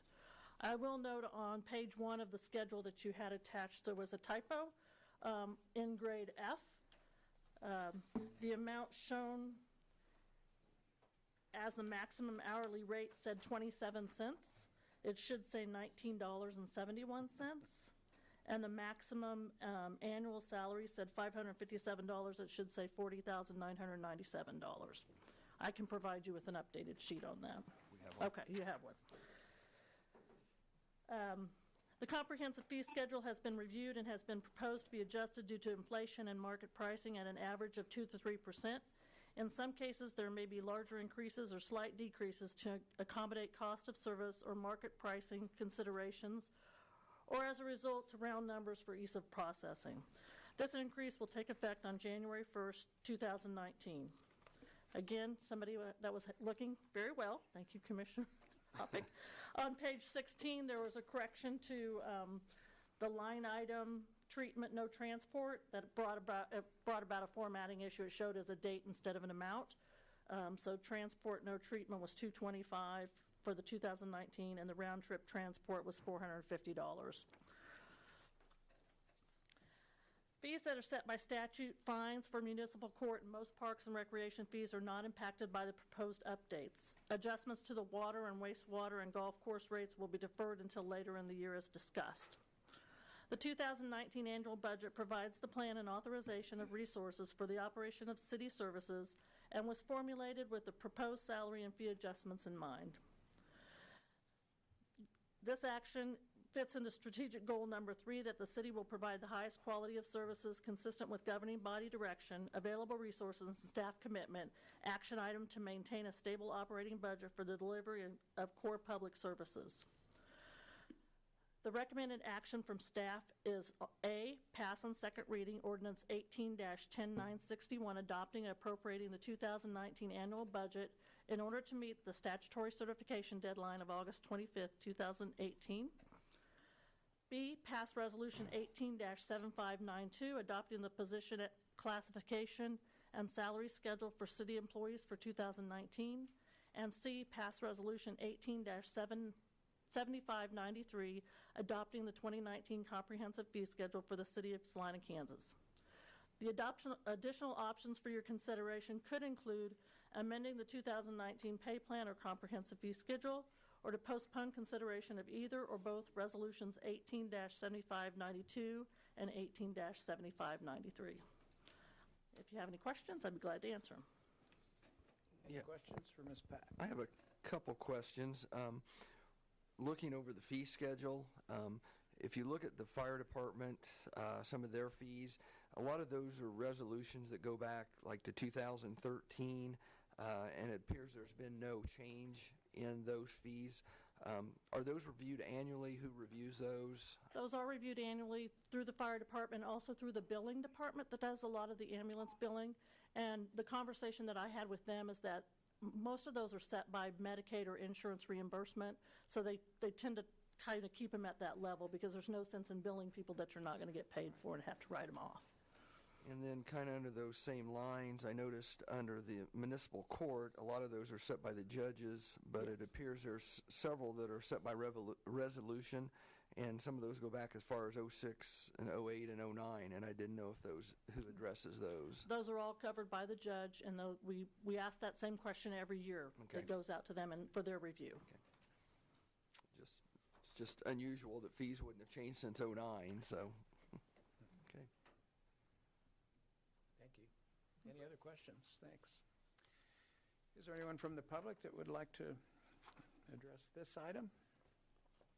I will bring it back up here for a motion. I think we should take each item individually. So on item A, the ordinance, is there action to take? Mayor Ryan, I move approval on second reading ordinance number 18-10961, adopting and appropriating the 2019 annual budget. Second. It's been moved and seconded. Could we have a roll call, please? Commissioner Davis? Aye. Commissioner Hay? Aye. Commissioner Hodges? Aye. Commissioner Hoppick? Aye. Mayor Ryan? Aye. That passes 5-0. Do we have a motion for B, or pass resolution 187592?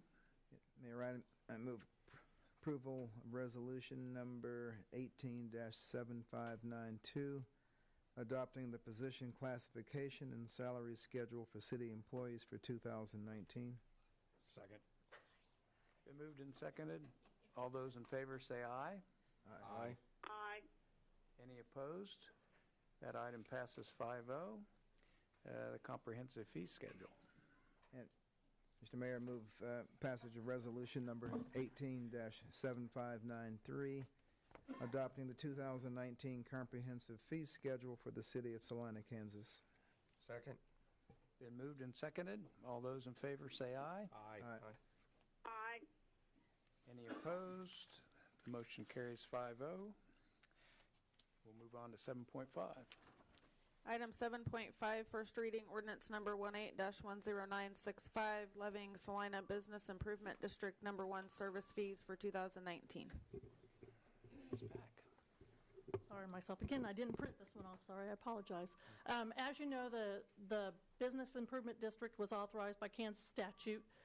The Board of Directors of the Business Improvement District did recommend a 1.5% increase to their fees this year, and we have implemented those in the comprehensive fee schedule, but we're voting on those separately because they're a separate entity. Sorry, I didn't print my blue sheet. All right. Any questions for Ms. Pack? There being none, does anyone from the public like to speak to this ordinance? And if there are none, we'll bring that back here to us for action, please. Mr. Mayor, I make a motion we approve ordinance number 18-10965 on first reading, leveling the bid number 1 service fee for 2019. Second. Been moved and seconded. All those in favor say aye. Aye. Aye. Any opposed? That item will pass 5-0. 7.6. Item 7.6, first reading ordinance number 18-10953, authorizing the execution of a loan agreement between the City of Salina, Kansas and the State of Kansas for the purpose of financing improvements to the city's water distribution system. Thank you, Mayor and Commissioners. In April of this year, City Commission authorized staff to complete and submit an application to the Kansas Department of Health and Environment for a loan from the Kansas Public Water Supply Fund for water main replacements. This loan has been approved in an amount not to exceed $4,250,000. If we do not expend the entire amount, then the loan payment will be adjusted at the completion of the projects. The loan is for a term of 20 years, and it's at an interest rate of the 2.33%, resulting in a yearly payment of roughly $267,000 a year. I look back in 2014, we did a similar loan with the Kansas Department of Health and Environment, and at that time our interest rate was 2.78%, so slightly less this time. This loan differs from a bond issue in the fact that we don't receive the $4,250,000 at the time of closing. The process of receiving the money is similar to grant reimbursement, meaning we have to expend the dollars, then we're reimbursed from KDHE for the project. The loan agreement pledges revenues of the utility for repayment. However, this pledge is subordinate to pledges on other revenue obligations of the revenue bond obligations of the city. If the system revenues are not sufficient to make the payments on the loan provides that the city can levy ad valorem taxes to make those loan payments. So I just wanted to make reference to that. And then the KDHE has many requirements for us to follow for this loan, and they're included in your packet that you have. The loan agreement has an Exhibit C that talks to those requirements, also requires an ordinance and minutes, and they're included in Exhibit F and proof of publication. And then from that point on, then we're officially have the loan and we can advertise our water main projects that we have available. The costs for the proposed improvements are included in our 2018 to 2022 rate study.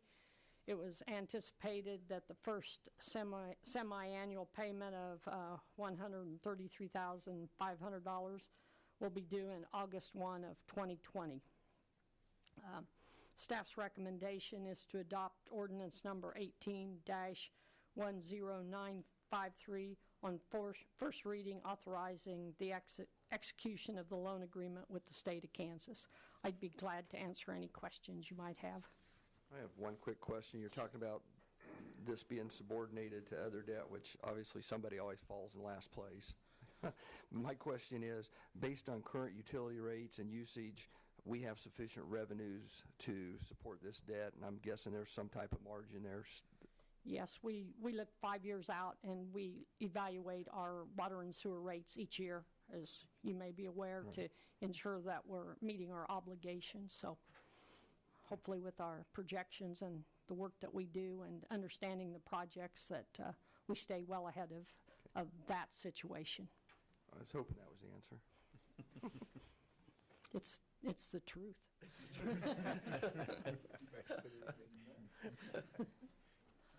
Any other questions for Ms. Tasker in addition?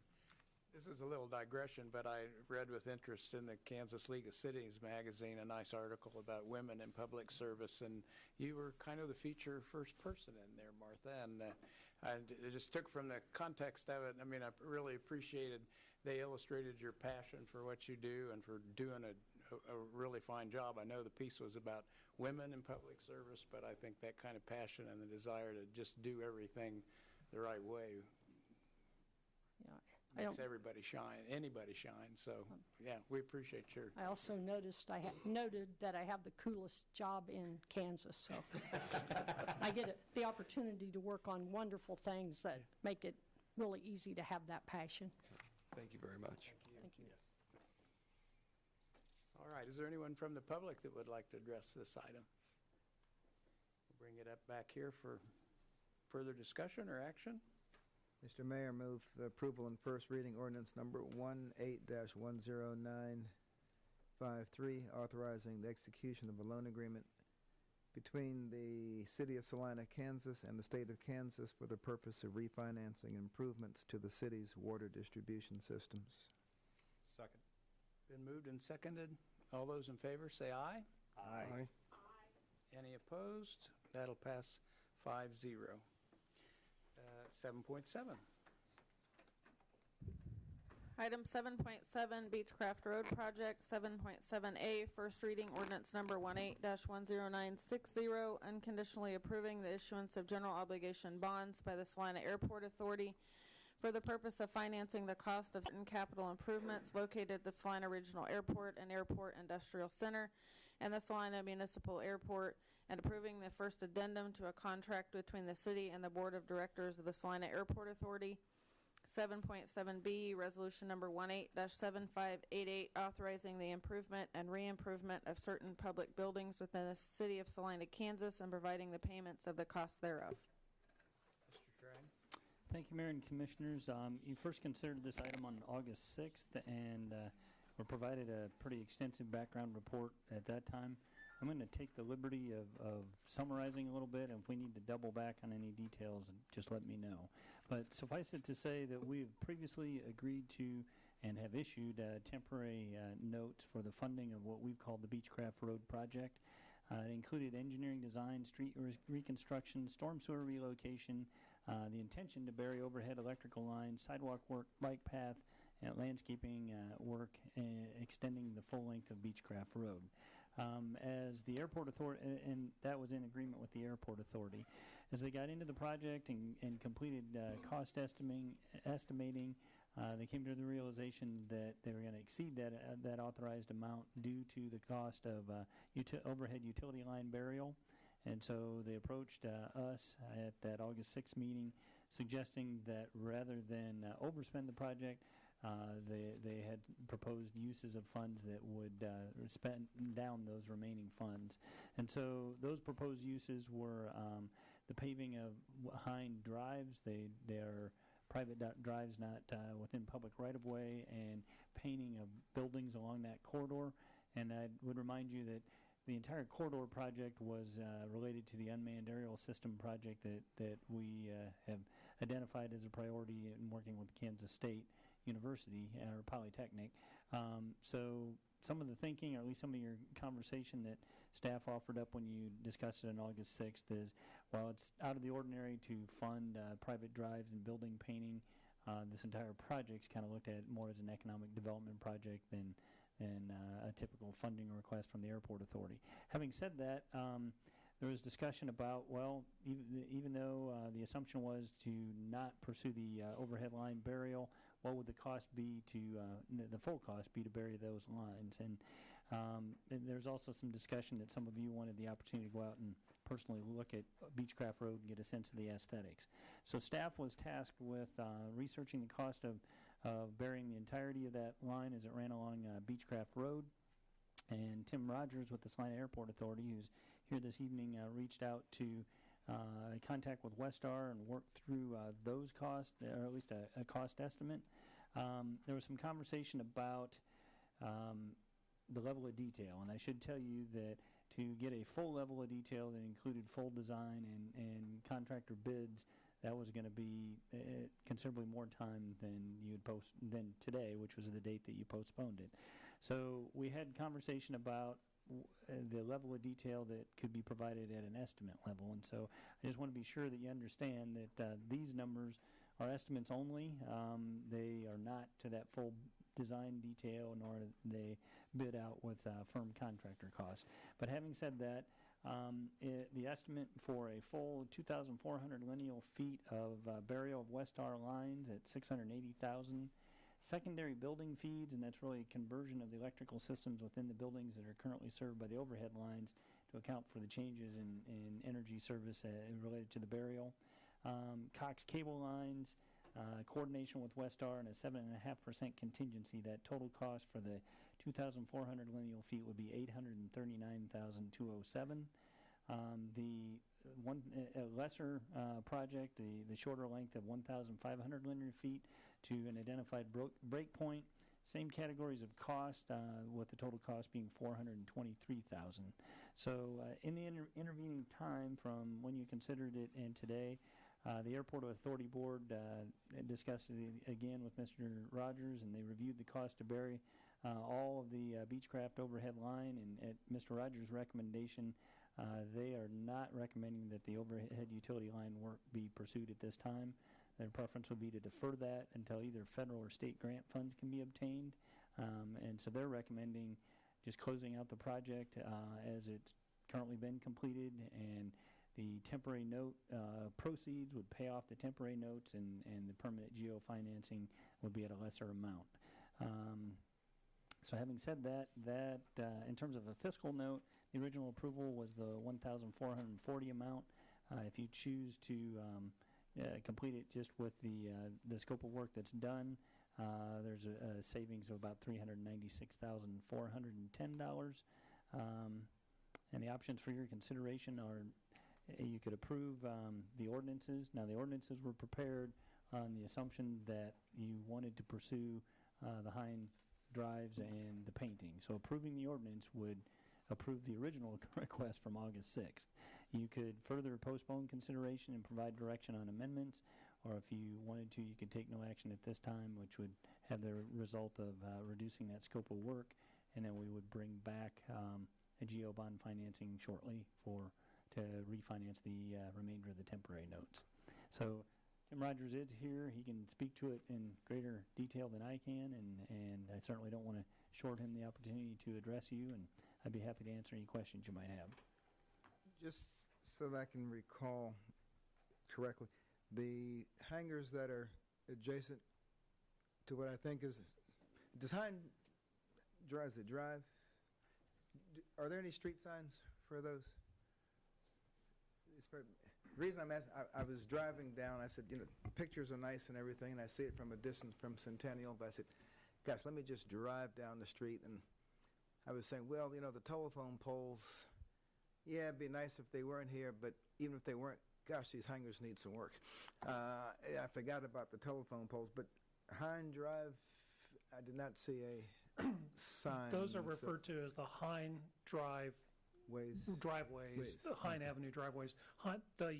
Those driveways used to be platted as Hine Avenue, but the replatting process, they were turned into driveways to provide access to the west side of Hangar 724 and the K-State Polytechnic Aero Department ramp area, and then to the south of Beechcraft Road to provide access to building Hangar 713 and the Airport Authority's maintenance and operations shop. So they are just driveways. Driveways now used to be a former platted street, no longer platted. And is 713 in use now? That's what yes, it is. Yes, it is. And so none of the lease arrangements for the occupants of the hangars would include surfacing the driveway? Not at this time, no. They don't at this time, no. Okay. And the 724 is the one that would be used for case. That is the hangar facility that's identified to be renovated and become the home of the K-State Polytechnic Applied Aviation Research Center, which will include the UAS program office. Right. If we were to provide the funds for 724, would that money is it possible to later designate that as part of our contribution towards that initiative? Certainly. I mean, Tim's speaking with them in greater detail, but yes. Commissioner Davis, yes. I think the idea here and the recommendation is let's complete Beechcraft Road as it is and enable the city to realize the savings on the project of the $396,000. Enables the Director of Finance to go ahead and proceed with the closing out a GO bond issue, which will include funds to reimburse the Airport Authority for the cost of the temporary notes on this project. And then the discussion we've had is very helpful. It helps us prioritize, okay, like on Hangar 724, we need to put into that the design of that project, the exterior paint, the improvement of the exterior of that building, and not just the interior. But we can wait until we get to that project when that becomes better defined, and that's going to start developing into 2019. And at that point in time, we can come to this commission's, and we can ask you and give you options to participate in that project at that time, without any commitments today, what that would be. And the reason I was asking was if we were going to use economic development funds towards 724, we would probably make a one-time expenditure. Correct. And be done with it rather than pay for that same work over 20 years. Assuming that the dollar amount is within our available funds, yes, we most likely would make a one-time contribution rather than debt finance it. I was just wondering if it's easier, more cost-effective to pay it once as an economic development grant or finance it over a longer period of time? We certainly can be light on our feet to make that decision when we know more about the plan, and I think some of the conversation previously was the term of the debt financing compared to the life of the paint job, and so typically we try to be mindful of that. I assume the costs are going to be, in the overall scheme of things, fairly minor and easy to make as a one-time payment, not need to be financed, but we'll really know more when we know the entire scope of the project. There may be another aspect of the Hangar 724 renovation that as a commission, as a body, you may find as a better fit, something you would better want to commit,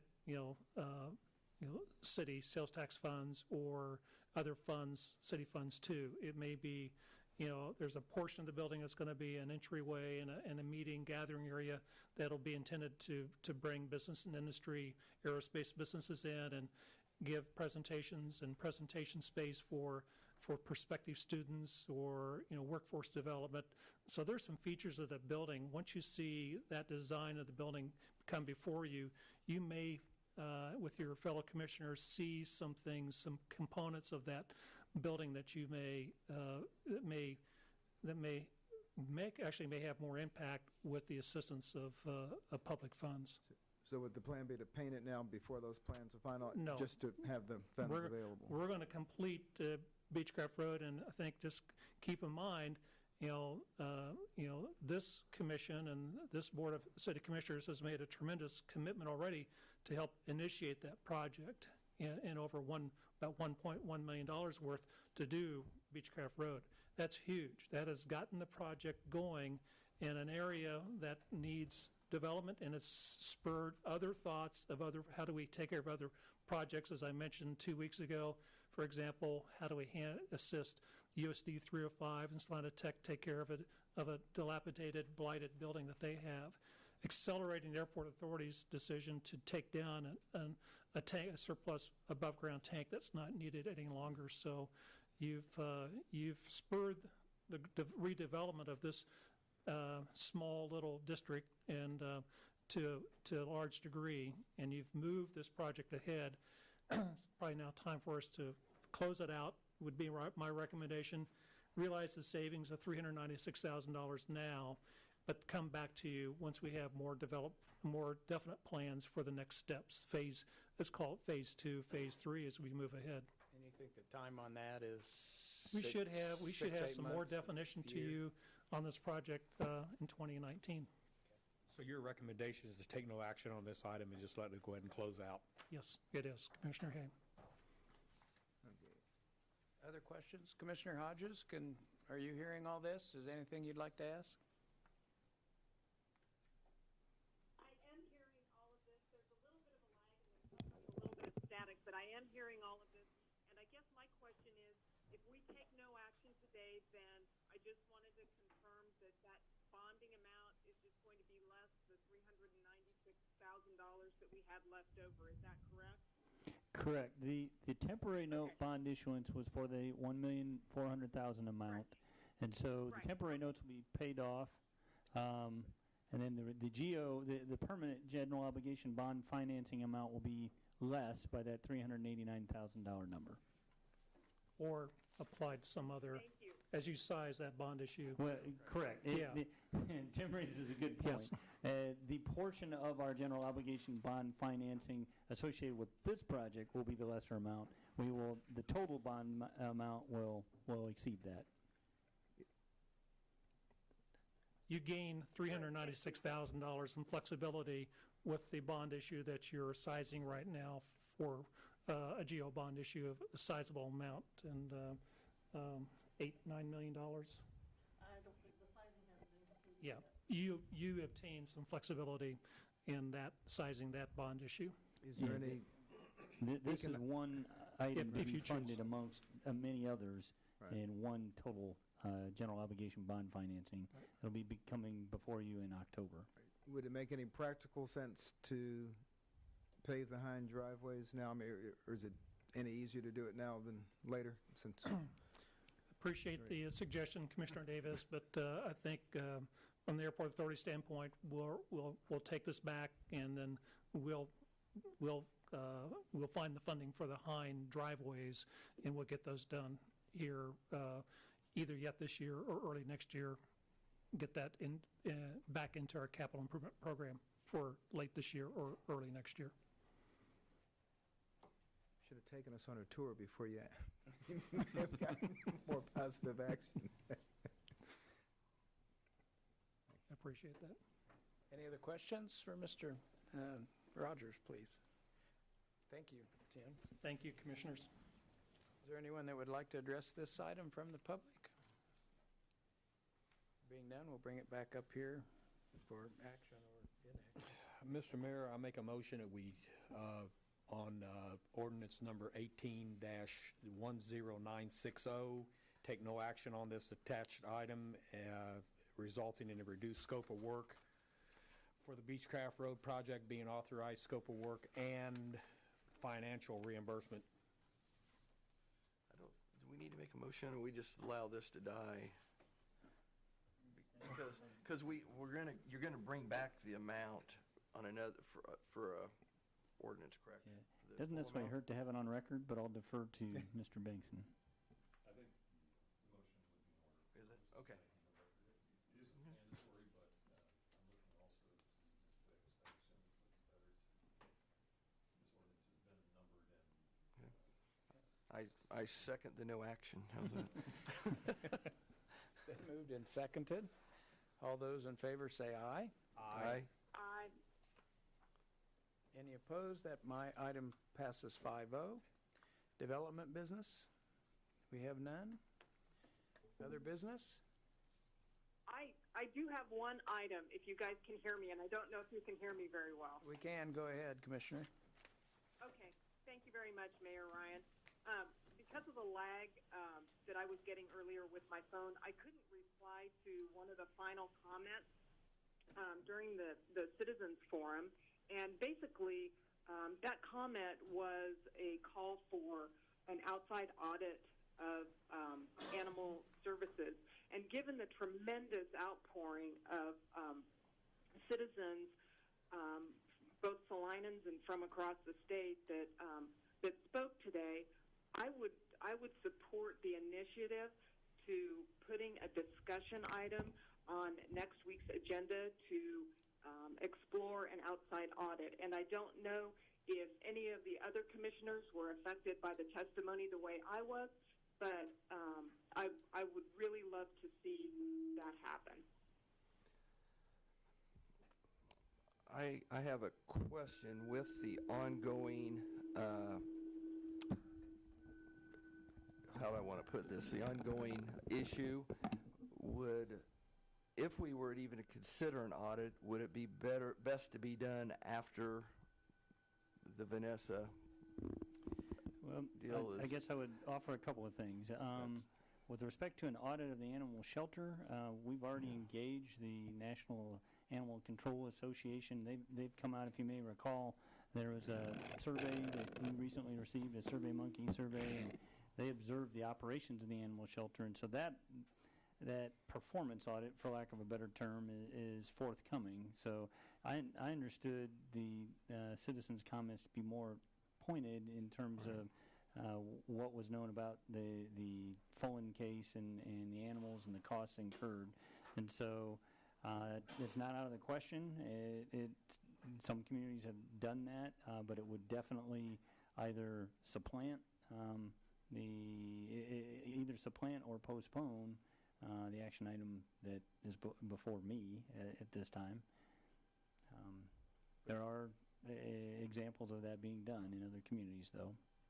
I was under the impression that there wasn't a question of what invoices received, or I think we have an accounting of them. It's just the nature of the approval. The action item that you took previously, I don't remember the date, authorized the expense that was in payment of the expense that was incurred.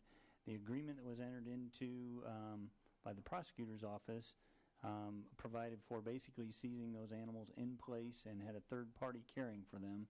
So the financial clock is not running at this time. There is the outside possibility that if the terms of that agreement are violated, then the third party would lose custody of them. But you may recall that City Manager Gage at the time spoke with the Sheriff's Department, confirmed, and it was incorporated into that agreement that if they were to be returned, they would be returned to the county or the Sheriff's Department. So I don't think we are no longer directly in line for those costs. And beyond that, I think there's quite a few assumptions being made about the basis of the personnel item, and I'm not at liberty to discuss them, but I don't know that there's a direct one-for-one relationship to the cost. That was my impression, and I didn't think we needed to do our own audit because the two seem to not be directly connected. Well, if it helps at all, I think the audit would not necessarily be a financial audit. It would be a third-party investigation would probably be a better description. And that wouldn't... That would be my request. I mean, that's my understanding. Thank you, Mrs. Gray. And that wouldn't hurt anything on the case that is out there right now. I mean, there's a court case out there now on this. I mean, is that going to cause any problems with that court case if we decide to do a... Well, tomorrow is they're hearing motions to dismiss submitted by the defendant's attorneys. Then if that, and Mr. Banks can correct me if I'm wrong in terms of process, but on the assumption that the case isn't dismissed, then it'll proceed to prosecution for animal cruelty. I don't know that anything related to our personnel matter would impact that case. One other question. Have we done our own internal audit of such as it would exist on this? I would rather review our own information before I ask someone from the outside to come in and look. The process more generally is for the supervisors to conduct whatever due diligence they need to conduct and to submit their findings along with a recommendation to the city manager for the city manager's review. At that point, the city manager obviously will review that information and if necessary could gather additional information. Yeah, are you referring to the personnel issue or the financial? I'm referring to a personnel disciplinary matter in general. Because I believe the request that Mr. Blanchard spoke of was for the financial trail of this. I understood it to be more of he did refer to it as an audit, but I understand it to be more of a third-party investigation of the details associated with the proposed discipline. I think that would be inappropriate. My comment would be, I have no problem with this being transparent. Once the dust is settled on all this, I think it would be inappropriate to do it right now based on where we're at in those proceedings. Again, some of those items were held in, were executive session. So at this point, I would wish to wait. Okay. Yet to introduce her, but due to the subject matter and due to the possibility of a conflict with Clark Misen Linville, we have retained Terrell Mock from Fisher Patterson to provide assistance in the disciplinary matter as it relates to just due process, not necessarily conducting an investigation. That I'm still tasked with that, but that's why I was shooting her a look while you were speaking to see if there's anything I had misstated or she wanted to add.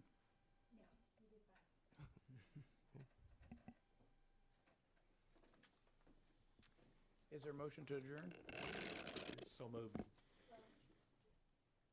Commissioner Hodges, did you have anything you wish to add or any other items under other business? I don't think I did. I just wanted to be clear that at this time there's not a consensus to proceed with any kind of an independent audit of the process or the financials.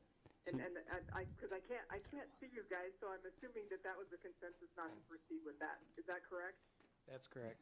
Just so we're clear, was there a motion that died for lack of a second, or was that just discussion?